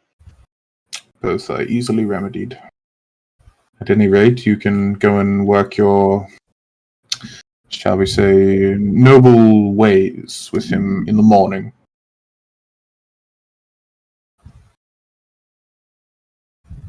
Shall be done. So, as you guys are kind of falling asleep, there are two dreams that we need to discuss. So, Lancelius, you're up first. As you're kind of like dreaming here, and you're like falling into this deeper sleep, you can kind of see a figure in the distance. It's this big hulking man, and you can't really make out too many details about him, but he feels really familiar to you. Almost like family. Like you feel this connection to this person, and as you're kind of looking at him, he like reaches out towards you, and you wake up. Okay. Nothing too intense for you. Rorik, on the other hand, Oh no. uh, you're in this like drunken stupor. You've just asked Assessius for divine help to try and resurrect your sister, and you find yourself in a stone room. I say room, but it's more like a hall, with amber trimmings on the walls, and you can't move, you can't speak, but in front of you is this sort of dark presence. It's not really a person, like you can't really see like a figure. It's just this sort of like presence that you feel in front of you. And Is it familiar? no, I'm gonna say no. Okay. However, it says to you, you hear the voice in your mind. Rorik, it is so good to finally meet you. I'm glad that I was able to reach out like this. I am here because I respect your feelings towards your sister, and I want to help. I also have a sister, and you feel the voice kind of, it's almost like he gestures, but not really, to kind of like the rest of the hall, like almost like there's somebody that you can't see. Um, and he says, if you ever need my help, and you find where I am, I may be able to assist you. All you have to do is call out to me in your time of need, and I'll grant you my assistance. Beyond that, I would warn you that the one who took them from you to begin with is a danger to you. Be wary. And you wake up.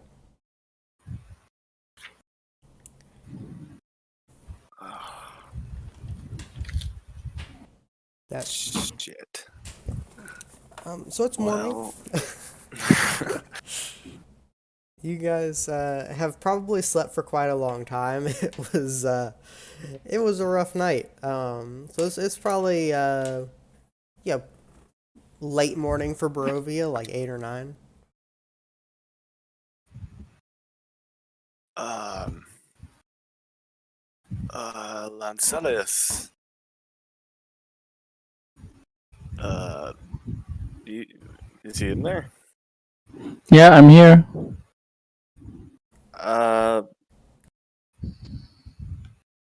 Do you get any strange dreams last night? Oh, just nothing more strange than usual. Familiar faces, but nothing. I mean, the way I see it with that kind of dream, it's not something I would not something I would exactly flag as too out of the ordinary. I mean, like a Oh, familiar face all right, all right. off in the distance, but yeah, that's it. Well, I hope my dream is nothing out of the ordinary. Yeah, you have these dreams. You don't know if they're, saying something or you just drank too much. Usually, I don't have dreams though. Anyway,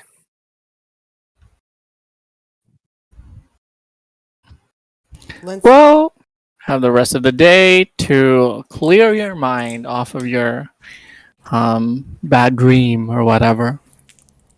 yeah, I'm sure reality is gonna be much friendlier. Lancelius, let me Sure. ask you a question. What does Lancelius think about his past? I know we talked about it, and he doesn't really like know his actual origin. Mm-hmm. But what does he It's like think? street rat. Right. So, like, what does he think about it? Like, where does he think he came from? I don't know. I would imagine that based on the fact that he would be like, some street kid in some sort of city in the Greyhawk world, probably Grand Marsh, somewhere there. It would be like something like he assumes that it was some sort of traveler or some sort of poor person who couldn't afford to raise their baby or something, Okay. Cool.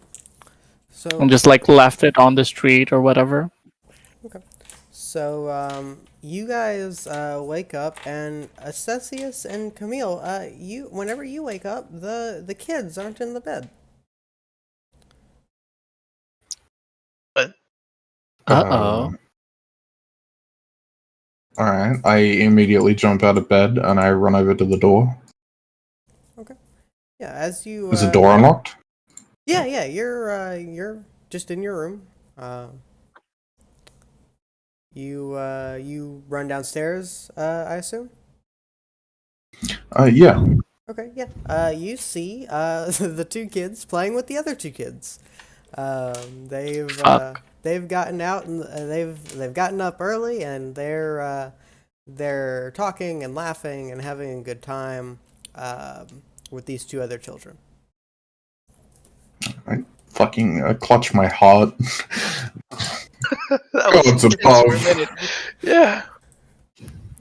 Oh goodness. And there's a woman behind the bar that you didn't see before. You don't see Erwin.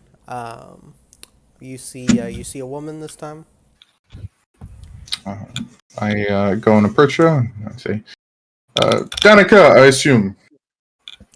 Ah, yes, I see you've spoken to my husband. She smiles and she looks over your shoulder. Hey, you stop doing that. And you see the two boys that were in here were like kind of like like they're like wrestling, and she's like, hey, break it up. Um, would those be your children playing with the other two? She nods. Yeah, that's Brom and Bray. My little ones, my little rascals. I see. How long have the other two been down here? They seem to have escaped from the room during the night. About an hour, I'd say. Okay, not so bad then. No, whenever the kids woke up, Erwin told them some kids came in, and then it was all downhill from there. You know how kids are. Sort of. Yes. What is your general attitude towards the orphanage in this town? They ain't bad, I guess. They definitely they take care of kids. It's not it's really more of a situation of kids taking care of kids, if you know what I mean. But they seem to stay out of trouble and do okay. They don't have enough staff. He kind of shrugs, or she kind of shrugs rather. I suppose that would be the case. The older kids tend to help out a lot. I see. Right. Well, that may be where those two are going. We're not their parents. We picked them up in our travels. Well, the headmistress, Miss Minchin, runs the No, place. mention. She she would be the one that you'd want to talk to. You may also want to visit the church. They may be able to get you an audience a little easier. There's a church here. Brilliant. Yes. If you remember, Aragorn mentioned that it used to be consecrated ground. And who runs the church? That would be. Let me pull up his name really quick. So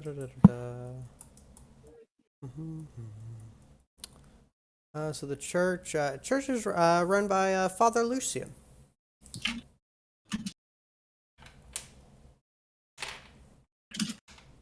And what is the deity that the church presides over? Well, the church itself worships the Morning Lord, but the church is called the Church of Saint Andrew.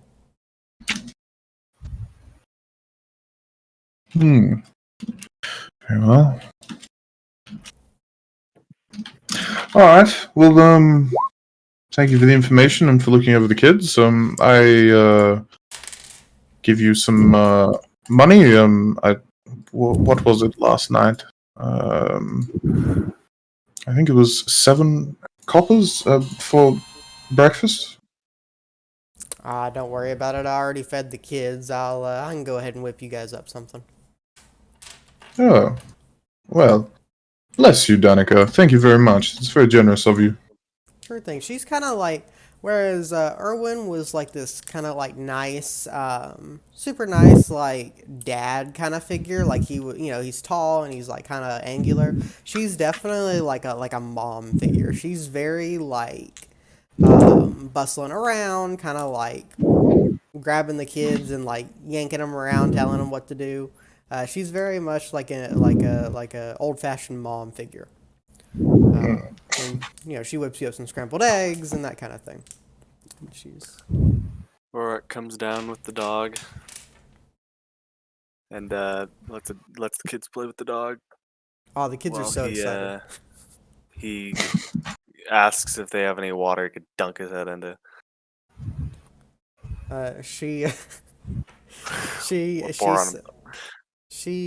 points to a bucket in the corner. That's the drunk water bucket. Ew. Take it or leave it. Sanitary? I don't care at this point. He just dunks it on himself outside and Give me a Constitution shakes his saving hair throw. out. I'm kidding. Oh goodness. Comes back inside. Dog starts licking him on the face. The umami. But yeah, you've got some stuff to do today, guys. You've got a bunch of so much to options do. and a bunch of options. Yes, I and a believe bunch we of wanted to places see the Baron. Yeah. That is something for Camille. I will. I suppose I'll ask Camille if she wants us to come along or not, because otherwise I will go and find boardings for the two little ones. That should be fine.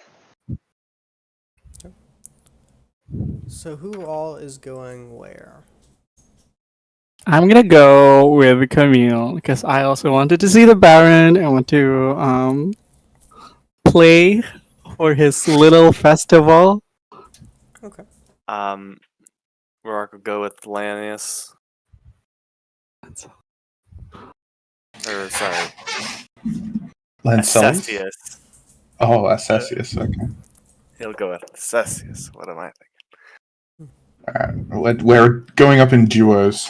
Me and Rorik will take the kids, and Camille and Lancelius will go to the Baron. Well, on our way, I'll just pick up a random stick that I find and start making sure the dog's getting enough exercise. I'm gonna try and start training the dog, see what I can do with it. Okay, tell you what. I'll. What do you? It's gonna be so sad when the dog dies. I'm sorry, I can't kill the dog. Lancelot. Spoilers! I'm sorry if you thought that there was going to be some kind of realism here in which the dog was in any kind of danger. You are wrong.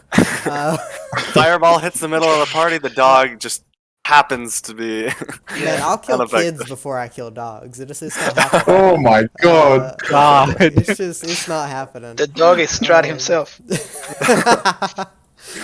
Strahd dog has no is pet. one of those essential NPCs from Oblivion or something. Yes. Yeah, he might go down, but he never dies. Yeah. Roy, do you want to try? If you want to try and teach Lancelot a trick, I'll have him do an intelligence check. Okay, I'll try and teach him a.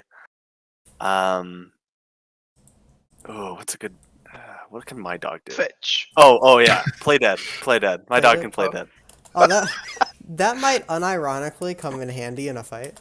Oh my god. Yeah, let me. What stat block do I want to use for him? I guess there's like a mastiff. Mastiff, I think. Yeah. Let me use mastiff. He'll. Oh.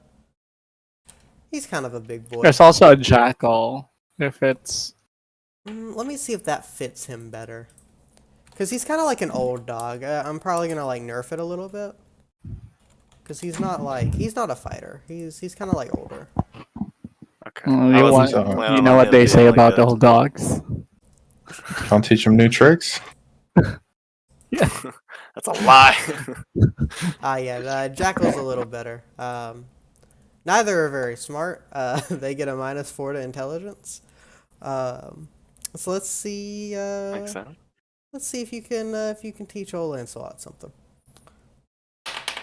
Are you particularly good in animal handling, Endo? No. No. He has a 0 to animal. Perfect. If you do this in my presence, I could probably help you. I have +5. All right, he'll be like, "Hey, you seem good with animals. Uh, just I just like them. They don't seem to like me back." Okay, here's how we'll do this then. We'll make it kind of a little mini game. I'll roll an intelligence check. Well, actually, let's do it this way. Roll me an animal handling check, and then we'll subtract the -4 intelligence. That's how we'll do it. Oh my god. Okay. Nice. I will give you the help action though. Ah, nice. Uh, There we and go. Yeah, our boy Lancelot rolls over on his back and lolls his tongue out. He has learned play dead. Someone I- make a note of all of the tricks that Lancelot. I give him another ration, and I'm like, "Oh, good boy, good boy." He eats it. He's A very full happy. ration. He's gonna get fat by the end of this. That's Goodness. why he has to work out. How big is a ration? I'll give him like only a piece of Enough jerky for a and see- day. Yeah, Okay, it's like yeah, a I'm day's just- worth of food for a full-grown human. Okay, maybe not that much. Yeah. Okay. So, yeah. I would even say, yeah, we'll use the Jackal stat block and let him fight from now on. He's kind of like, he's just kind of been hanging out, but maybe it'll be No. fun to have him join in. Do you want to make a custom skill for play dead? Like a disengage action? Ah, that would be so cute if he Oh. disengages by playing dead. Wait, what's the one from the kobolds?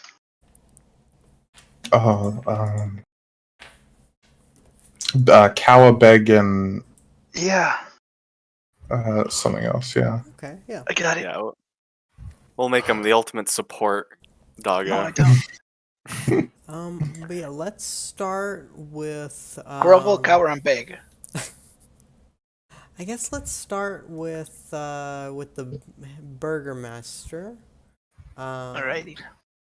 Because I would say that before going there, I would change my outfit because I have in my possession a performer's costume, just out of like the kit that you start with. So I'm in like more bright clothing. Looks like I'm some sort of musician. I am. Yeah. Okay, go ahead and I guess roll me a deception check to see how or a persuasion check rather, to see how good your outfit is. And we'll go ahead and like keep that as a constant number. Oh God. Don't fuck this up for me. 17. Hey! That's not bad. Yeah, okay. So keep that in mind. Maybe like jot it down on a note or something. 17's your how good your outfit looks. So yeah, so you guys kind of approach this as you're all leaving Vallaki. The town is. Let me go ahead and switch you guys to the Vallaki map. Actually, there's nothing like crazy with it. Try not to accidentally give you guys something you're not supposed to have. Okay. Yeah, so you guys are now in the town of Vallaki. So you guys are heading to the Burgermaster. As you're all leaving, this is a totally different town than what you guys saw last night. There are people everywhere. For those of you outside of that came from outside of Barovia, the town is just something that you wouldn't have expected here. Nobody's like cowering or like hurrying from place to place. There are people in shops and wandering around and stuff. And the people just are everywhere. Camille, this is kind of overwhelming for you. You've never seen anything like this. This is kind of more than you've ever expected. That said, you all kind of separate and go your separate ways. You guys make it to the mansion without any kind of trouble. Let me pulling up where it's at really quick, so I can kind of ping where you guys are. So the mansion is over here. All right. So that's where you guys are. On our way there, can I say to Camille, Yes. it'd be better if we don't actually go there, like, with the, what do you call that, with the appearance that we are sort of in the same party. Then they wouldn't suspect if one person got compromised. Like, we could still go there and say that, we came into this town together, but not necessarily like associated with each other. What do you think? Compromised. Why would we get compromised? Like, I don't know, like, if, for example, if the Baron gets suspicious of you, then he wouldn't, he wouldn't necessarily become suspicious of me also, or conversely, if he becomes suspicious of me, then you wouldn't also be under watch, you know? Sure. Sure. I'll be right behind you, waiting in the waiting room, perhaps. Guess that would work. Yeah. So you guys are like approaching separately. Yeah, I'd say, yeah. Okay. Both of you. I'll just be right behind her. Okay. Like as you're kind of approaching, both of you, roll me a perception check. Okay. Perception. Hey. Ooh. Okay. You guys don't see anything. I love that. Yeah, I'm too distracted with his outfit. It's just incredible. But yeah. So you The makeup, everything. you kind of head into you head towards it. There are guards stationed outside. And which one of you is approaching first? Guess I would. Okay. Hold there. What's your business here? My name is Camila. I'm the daughter of the Burgomaster of Barovia. I've come to speak with the Baron.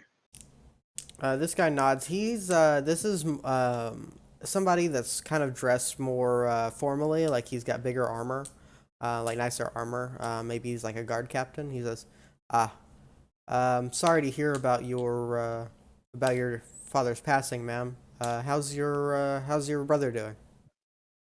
He's doing well. Bit shaken up, but he's Well. he's taken to the position.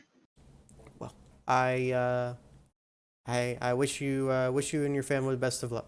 Are you here to? So you're here to speak with our burgomaster? Yes. I was traveling and I found two kids along with a couple friends of mine, and we just went to make sure that they're taken care of. So right now, I think they're taking them to the orphanage or to the church. Don't remember. He nods and opens the door. Well, very well then. And he kind of like calls to like a I guess like a maid or a butler or somebody like that. Hey you, take Madame Camille here to see the Baron. And they do, and Thank you, sir. kind of lead you in through the area. Lancelius, how are you approaching? I sort of just jovially jingle over with my bells, um, and yeah, approach the guards and say, "Good good morning to you all, guards. I am here to petition the Baron himself. I am Master Alfredo, the singer, famous throughout the land. Here to perform to ask for a license to perform during the festival of the Blazing Sun. The guy kind of like cocks his head and like cracks a smile. Are you some kind of jester? I could be, but I'm more of a singer myself. But I'm yeah. So here's how I'll do this. Roll me a persuasion check. If it's less than your 17, it will use the 17. We'll do it that way for this. Okay. And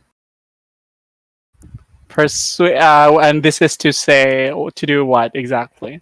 To persuade him to let you in to talk to the burgomaster. Yeah. Okay. Persuasion. Sure. 19. Huh. Not bad. Yeah, so, because I mean, you are a performer, like, it's not a lie. It's not really deception, yeah. So he says, fine, you can't do too much damage, and he kind of, like, looks you over. You don't seem that much of a threat. And then he Not at opens the all. door, and he says, why don't you escort him? And he gestures to the guard. He can speak to the Baron after Madame Camille does. Thank you. So they lead you kind of to this like ornate door where there is a what do you call it? Like a office area. Inside the guy, like they kind of like lead you kind of see a bunch of other rooms, and it's like a bigger area than like what you can reasonably like get an idea of, because they're not really letting you like stop, like you're kind of being ushered through, and yeah, we'll go ahead and start with Camille, of course. So she goes in, and sitting at this desk is a kind of like a large. Well, I guess he's more skinny and tall than large. And he's got this like floofy hair, like it's almost like he wants to look really regal, but it doesn't quite work because he's kind of balding. So it's like this kind of almost like a comb over. Yeah. But it's also like really floofy. So like he's got really long hair, but like with bald spots. And he looks at you and says, "Ah, hello there. What can I do for you?" Hi. I'm sorry to drop in unannounced. It's unlike me and my father. I just we were on our way here. We're actually going to Kresk, and we ran into some witches, and they had these little kids in cages. We rescued them, and they're from Barovia, but their mother sold them to these witches. Right now, we're taking them to either the orphanage or the church. Just wanted to make sure that they're taken care of. And their names are Freak and Myrtle. He nods and says, "And you're Camille of Barovia, right?" Yes. Apologies Yes. for not introducing myself. No worries. I knew I knew your father well. I was sad to hear of his passing, but no worries. All will be well. And he is like yelling, and there is no reason for him to be as loud as he is. Yeah. But like Can I hear yeah, you can Lancelis, you can behind the door? definitely you can hear him yelling. Like you can't hear Camille, but you can hear him because he is just. Can I hear him? I'm just Yes, the entire like All the China way can, across town. China in another plane of existence can hear him. Yeah. No, so All the way in Faerun. he says the both the church and the orphanage have my blessing. I trust them explicitly. Come. Really quick, let's so stuff is happening with Lancelius at the same time, so let's kind of like bounce back and forth a little bit. So Lancelius, while this is happening, you're out here and a woman kind of walks by almost absent-mindedly, like she's kind of she's dressed really nicely. She's kind of pretty, but like in an older way. Like she looks like she used to be really really pretty. Cool. And she is just kind of like walking all you know that kind of like dainty walk like ladies do in like the movies where like they've got their arms out beside them with their hands pointed up. She's kind of doing that and like kind of like waving her hand over stuff for no reason. Um, and Cool. she says, "Oh, hello. Who are you?" Greetings, my lady. I am Master Alfredo. I'm here to petition the Baron to give a license to perform during the Festival of the Blazing Sun, which I hear will be soon. Did you just say Alfredo?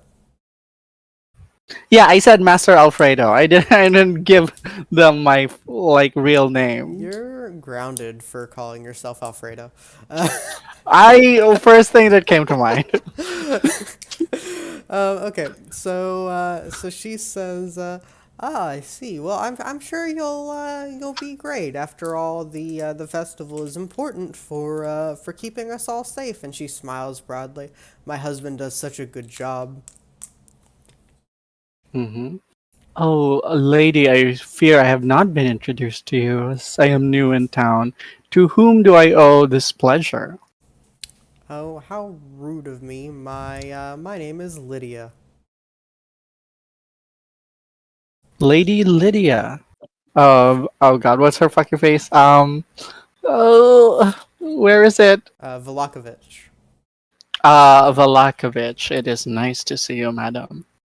And she kind of nods. Roll me an insight check, Lancelius. Okay, hold on a sec. Insight. Fuck. Insight. 19. That's Strahd himself. She Ha! she 19. she's kind of it's almost like she is reading from a script. Like everything she's saying is just kind of like going through the motions. Alright. So, like, as if she's trying to pretend, or like that everything's fine, like that? 1 second, my dog just took something. He's trying to eat it. Oh God. Oh, what's the name of the dog? Of our dog, Lancelot. Lancelot. I have to write it somewhere. God, I can see the dog.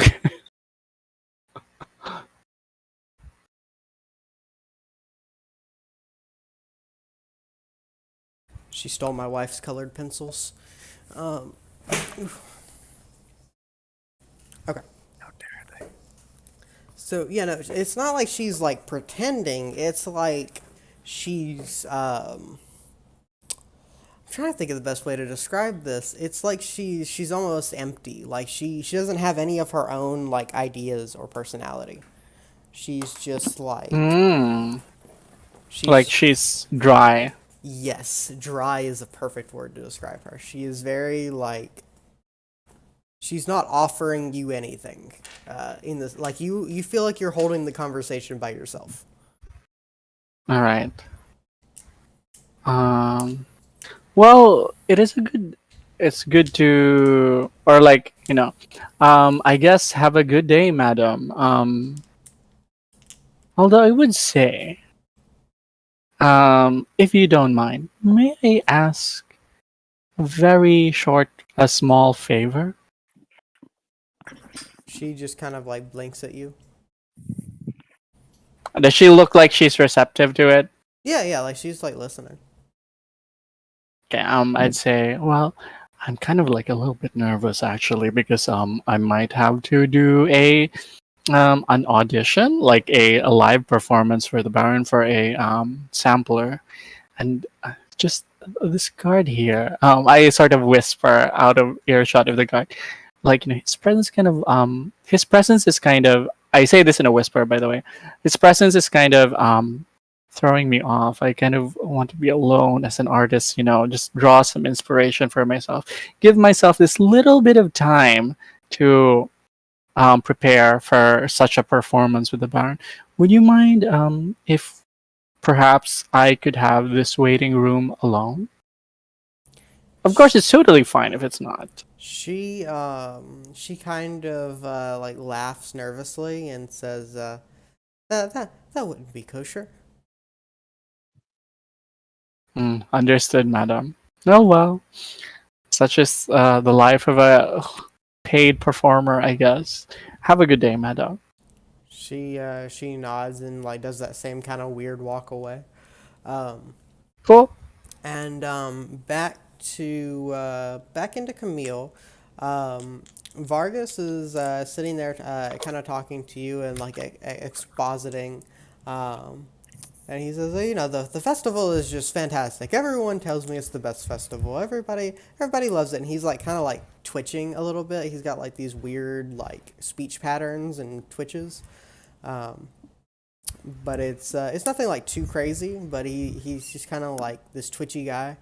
And he says, but beyond that, what else can I do for you? Well, two things actually. I just thought of another one. It's nothing major. This is Horatio now speaking to you, Vern. The festival was tonight, right? Yeah, it's 3 days from In now. 3 days 3 from now. days. Okay. I misunderstood. Well, it was 3 days yesterday, so Yeah, I so don't 2 know. days. Yeah. So the day after tomorrow. Nice. So I'm not sure if we're gonna stay here for the festival. We're on a timer. We have to get to Kresk. In the off chance that we stay, do you mind if we stay here with you? It's just me, and 3 other friends. We're somewhat in an adventure that's taking me to Kresk. He says,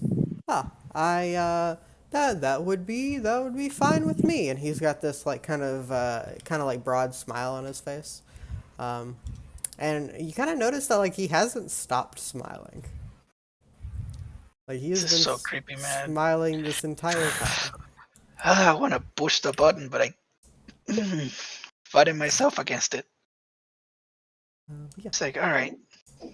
And the last thing, it's nothing major, but I'm gonna have to whisper to you, and you have to whisper back.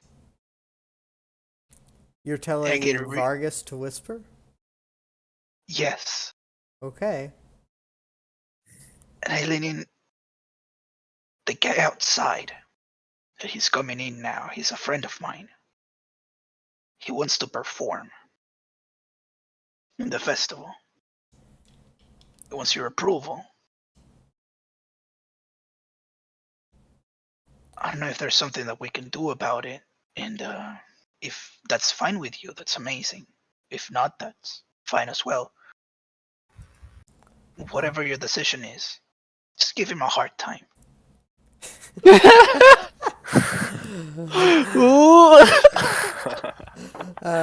Vargas kind of nods like kind of seriously, and he's like, "Understood, ma'am," but he definitely doesn't whisper it.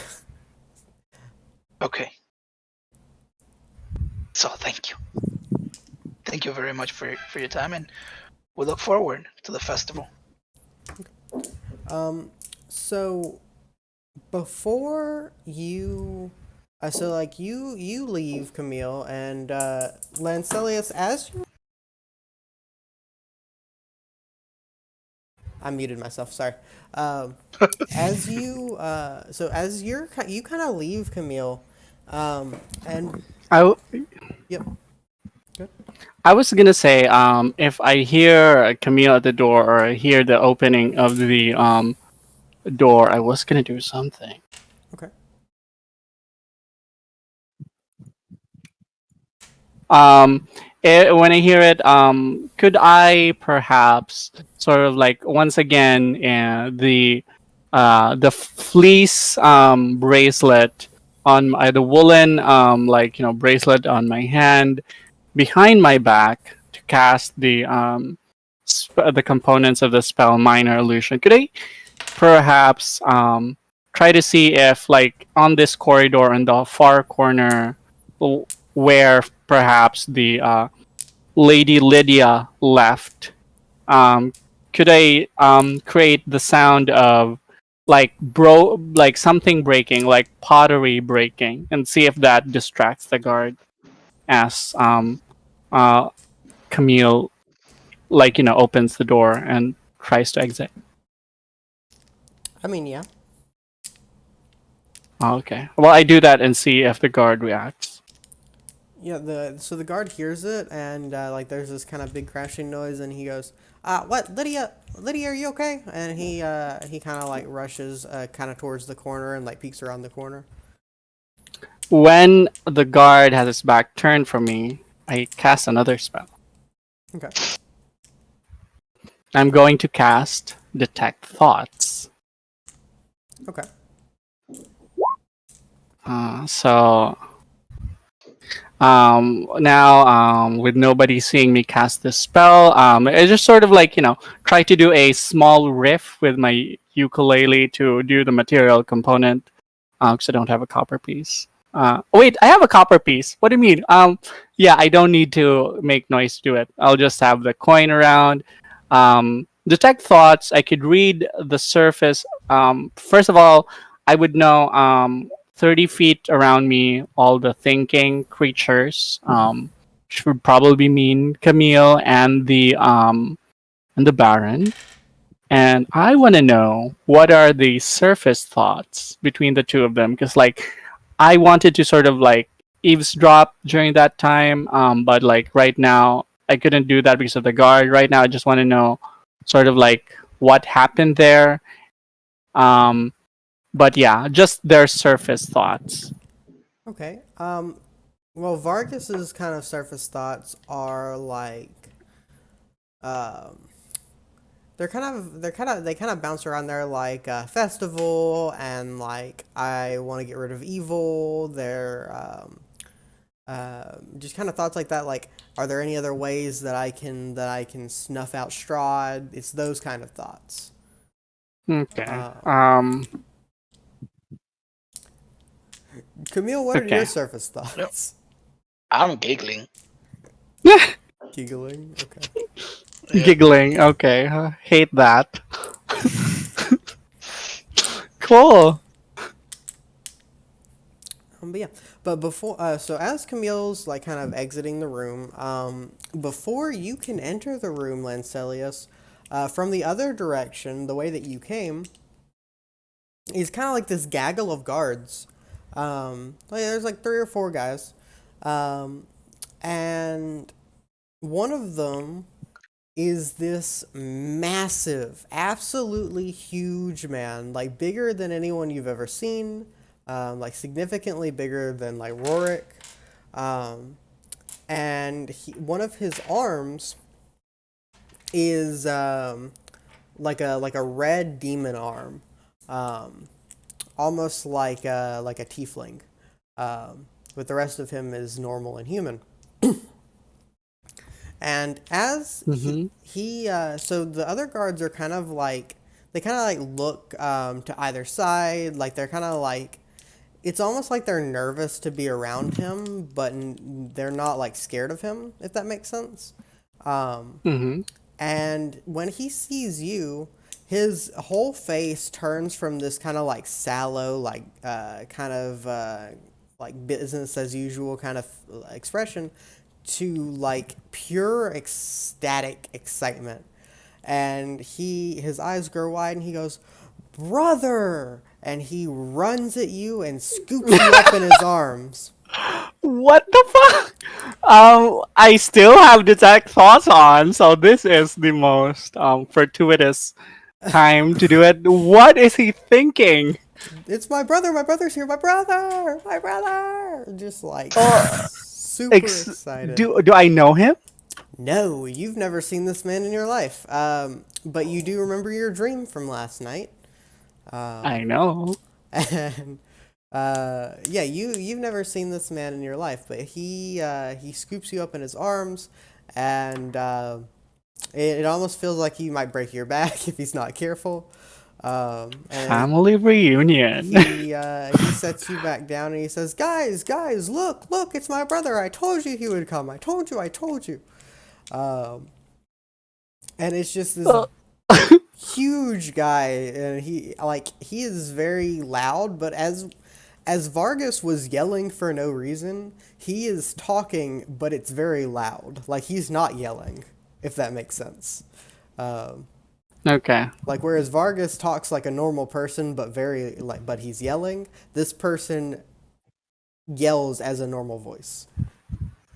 Okay. Um, and he says, what are you doing here?" What am I doing here? I'm trying to play for the festival. I'm sorry, do we know each other?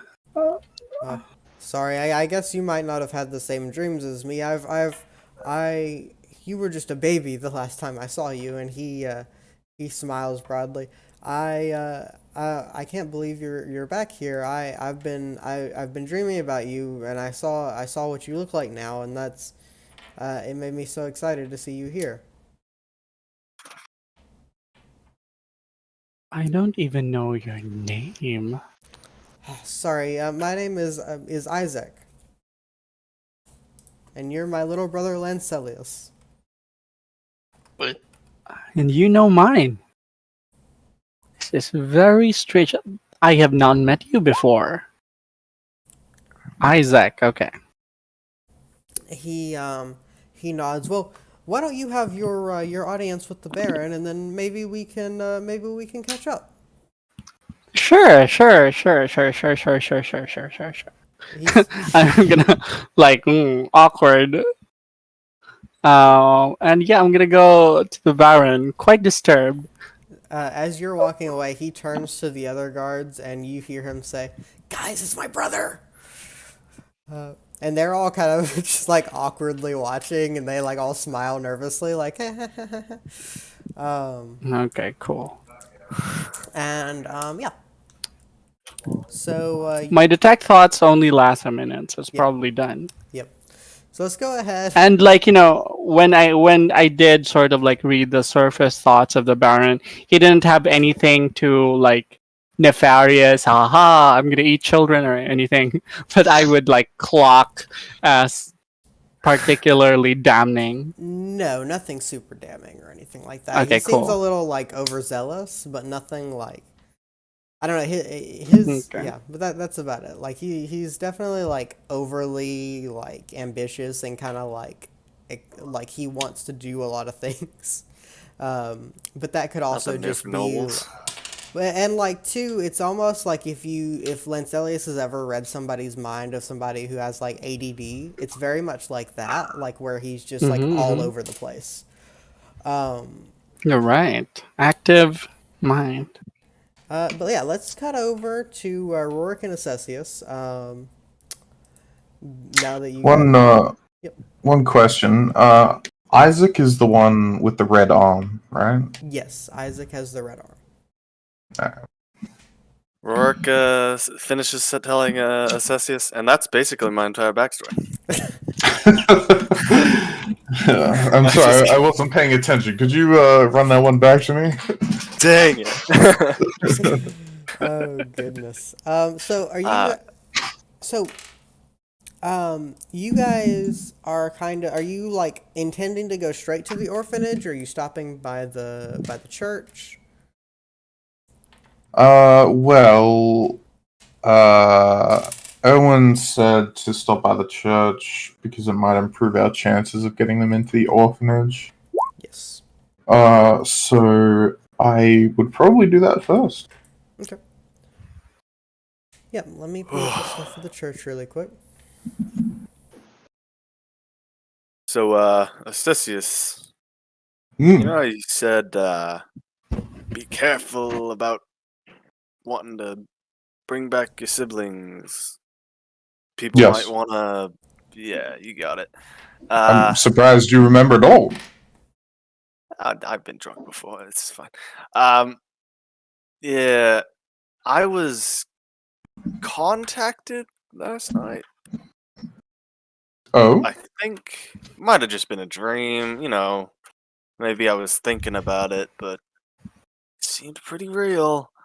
Realer than most dreams, especially when I was drunk. I don't really dream. Well, if it makes you feel any better, that's, sometimes dreams can be a way for greater things to communicate with you. It's a way that my guardian angel talks to me. Oh, that's interesting. I didn't know you had a guardian angel. That's not Yes, coming handy. she sends me, messages in the form of, flashes of pictures and landscapes, tells me where to go, and people that need help. Is she good looking? I Oh, God. have, I've never met Galadia. Ah, I see. But the dream basically didn't look too holy. Seemed like a shadowy presence more than anything. And he said, if I can find him, he might be able to help me. And I Hmm. won't lie, I'm tempted, obviously, if he's telling the truth. That's great. Well, yes, I suppose that would be quite good, but this entity didn't introduce itself, didn't tell you where to go. Not really. He showed me a hallway, but uh, I hardly smart enough to know where that is, especially if it's here, and it might not be. Who knows? Might be back in the Coldwood, or I mean, sorry, where are we from? I'm from the Coldwood, but the larger area it's called, Fair, yeah, Fair, or sword coast. yeah. Do you want the description again, Rorik, to tell to Cessius? Yeah. Okay, so it was like a long stone hallway, with amber trimmings on the wall. Yeah. Rourke relays this information.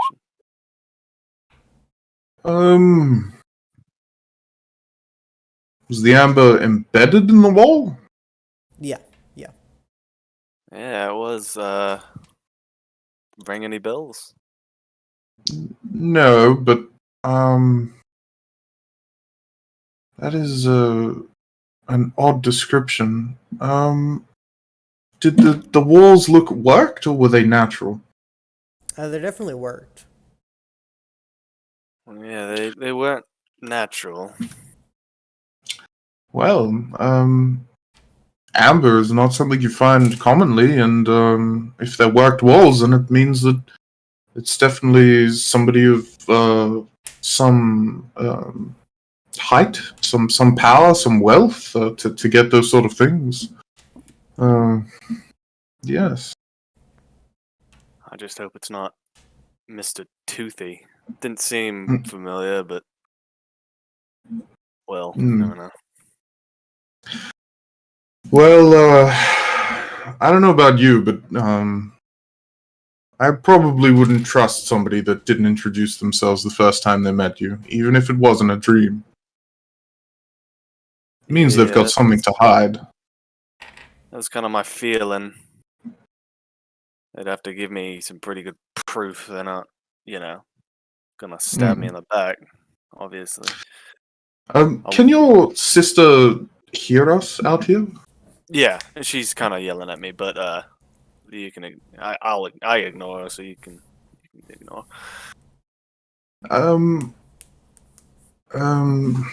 What was her name again? Meryl. Meryl. He sort of gestures to the air and he says, Meryl, sorry for what I might say, but Rorik, why do you hold on to her? Hold on to her, what? She's a spirit, Rorik. She's died. Surely she must be let go sometime. She needs to transition. I see what you're saying. Not by choice, sadly. The mirror is both indestructible, as far as I can tell. Tried everything. Hottest forges, whatever, doesn't matter. And her soul seems trapped in it. And the only way I have been told to save her is to make her alive again, and then to get that mirror away from her and him. Him?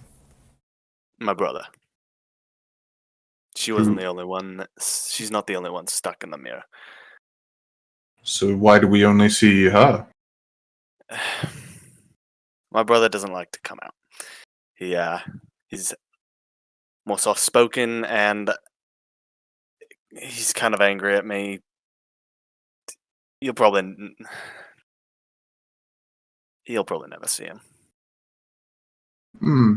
He's basically my 18th level ability. Okay. But yeah, you'll. So Cessius will literally never see. Yeah. unless at some point they get resurrected. Yeah. Yeah.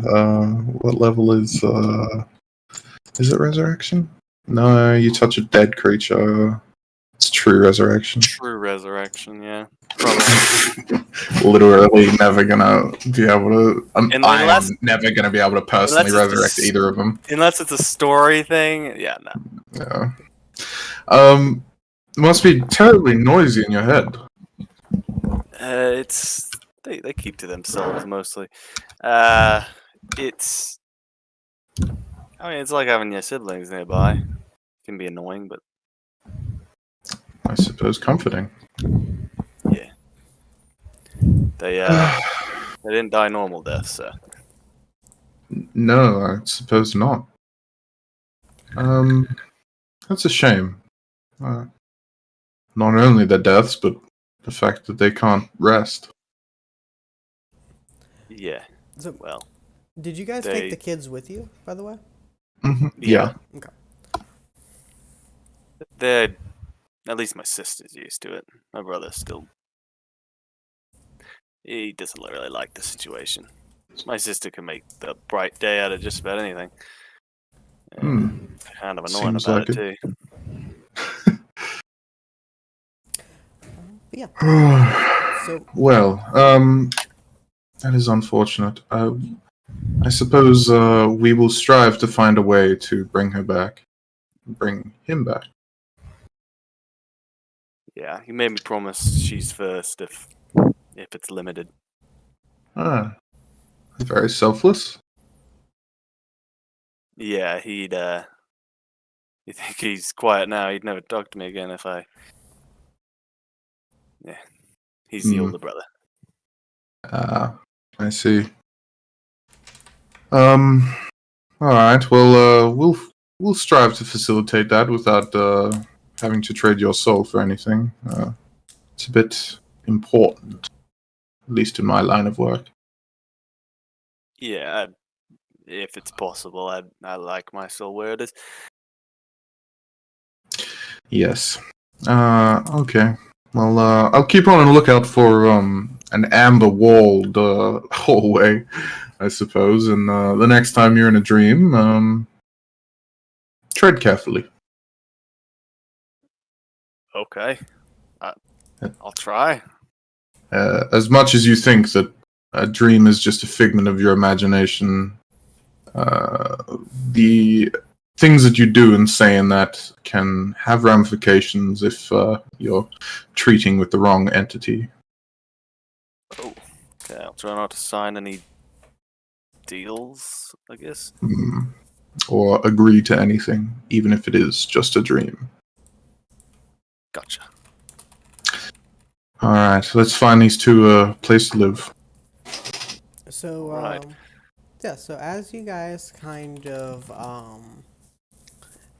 approach this church, you see that it's almost identical to the one in the village of Barovia, as far as like structure, and kind of like the layout.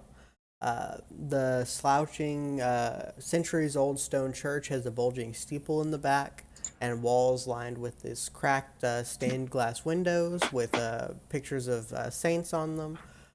Fence of wrought iron encloses a garden of gravestones next to the church, and a thin mist creeps among the graves. Whereas the one in Barovia was falling apart and in disrepair, this one looks to be fairly well maintained. Um, you you guys enter and you see a few people, well, a couple of people in here. Um, there's the preacher who's kind of looks like he's just finished giving a sermon, and he's kind of cleaning up the pews and sitting, kind of like getting his notes together. There's an altar boy kind of doing some general cleaning and stuff around, and yeah, they don't seem to notice you come in. Father Lucian, I presume.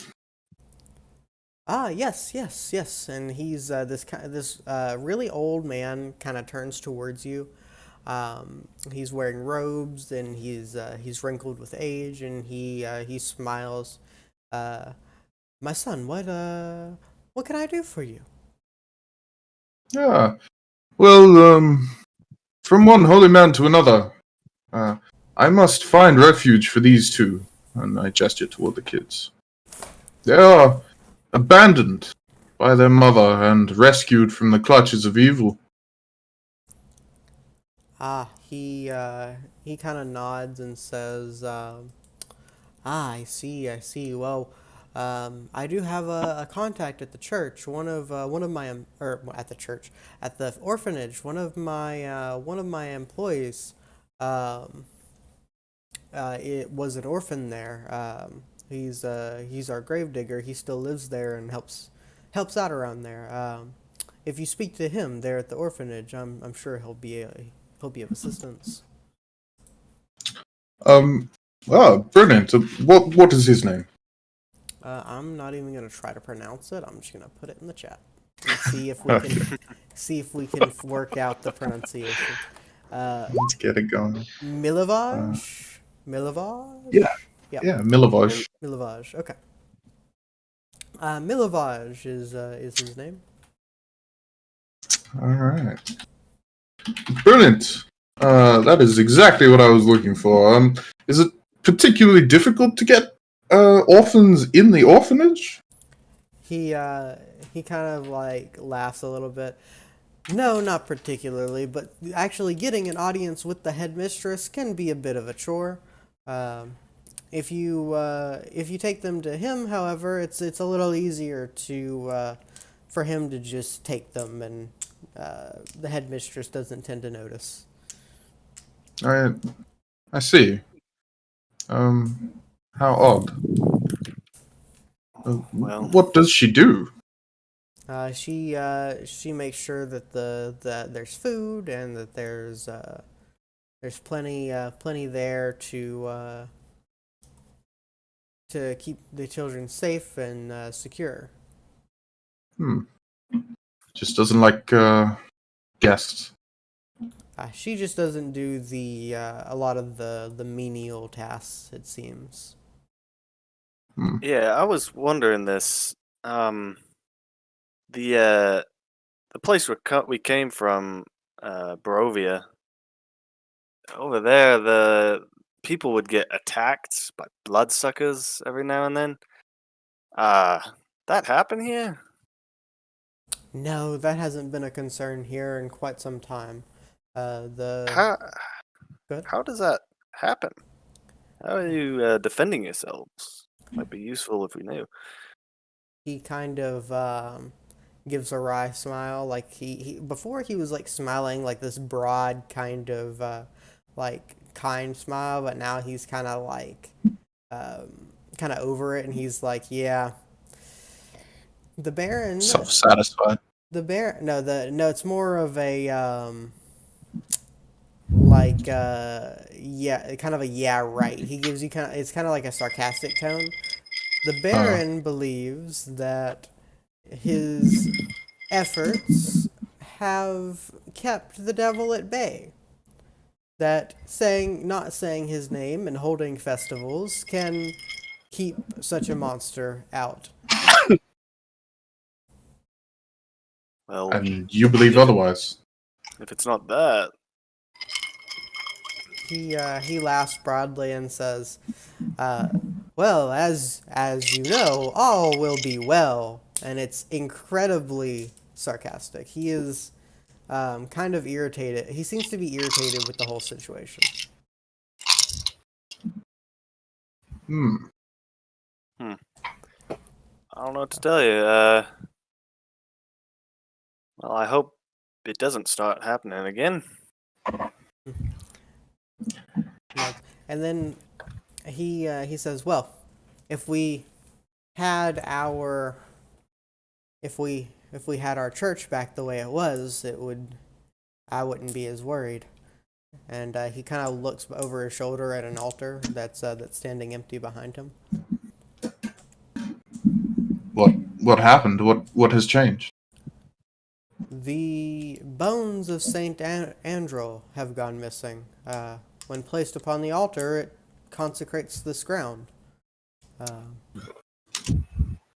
How long have these been missing? Not for very long. For a little over a week now. If you see Milivaj, maybe ask him about it. He hasn't been to work in a few days. I assume usually whenever he doesn't come to work, he's just helping out with his siblings. But perhaps he could help you out. He might know about what might have happened to the bones. We've tried to find them, but to no avail. If Rourke leans over and says to Cessius, if the bloodsuckers find out that this place isn't defended, who knows what might happen? He nods gravely towards Rorik. And turns to face the father and says, "I do hope your gravedigger hasn't dug a grave for them." I'm sorry, repeat that one more time, you cut out. I said, "I do hope your gravedigger has not dug a grave for them." He kind of nods and says, "That would be unfortunate. We would be completely defenseless here."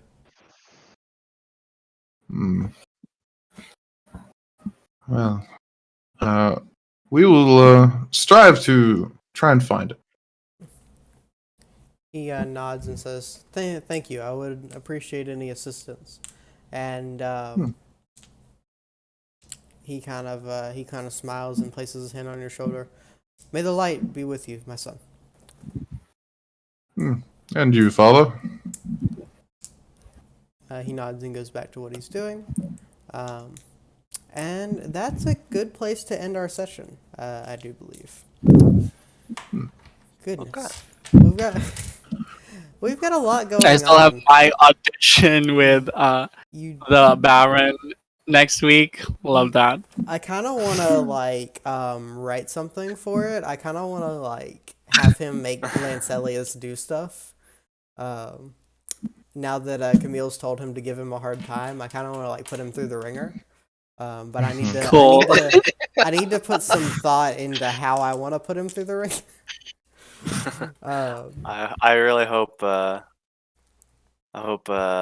we can.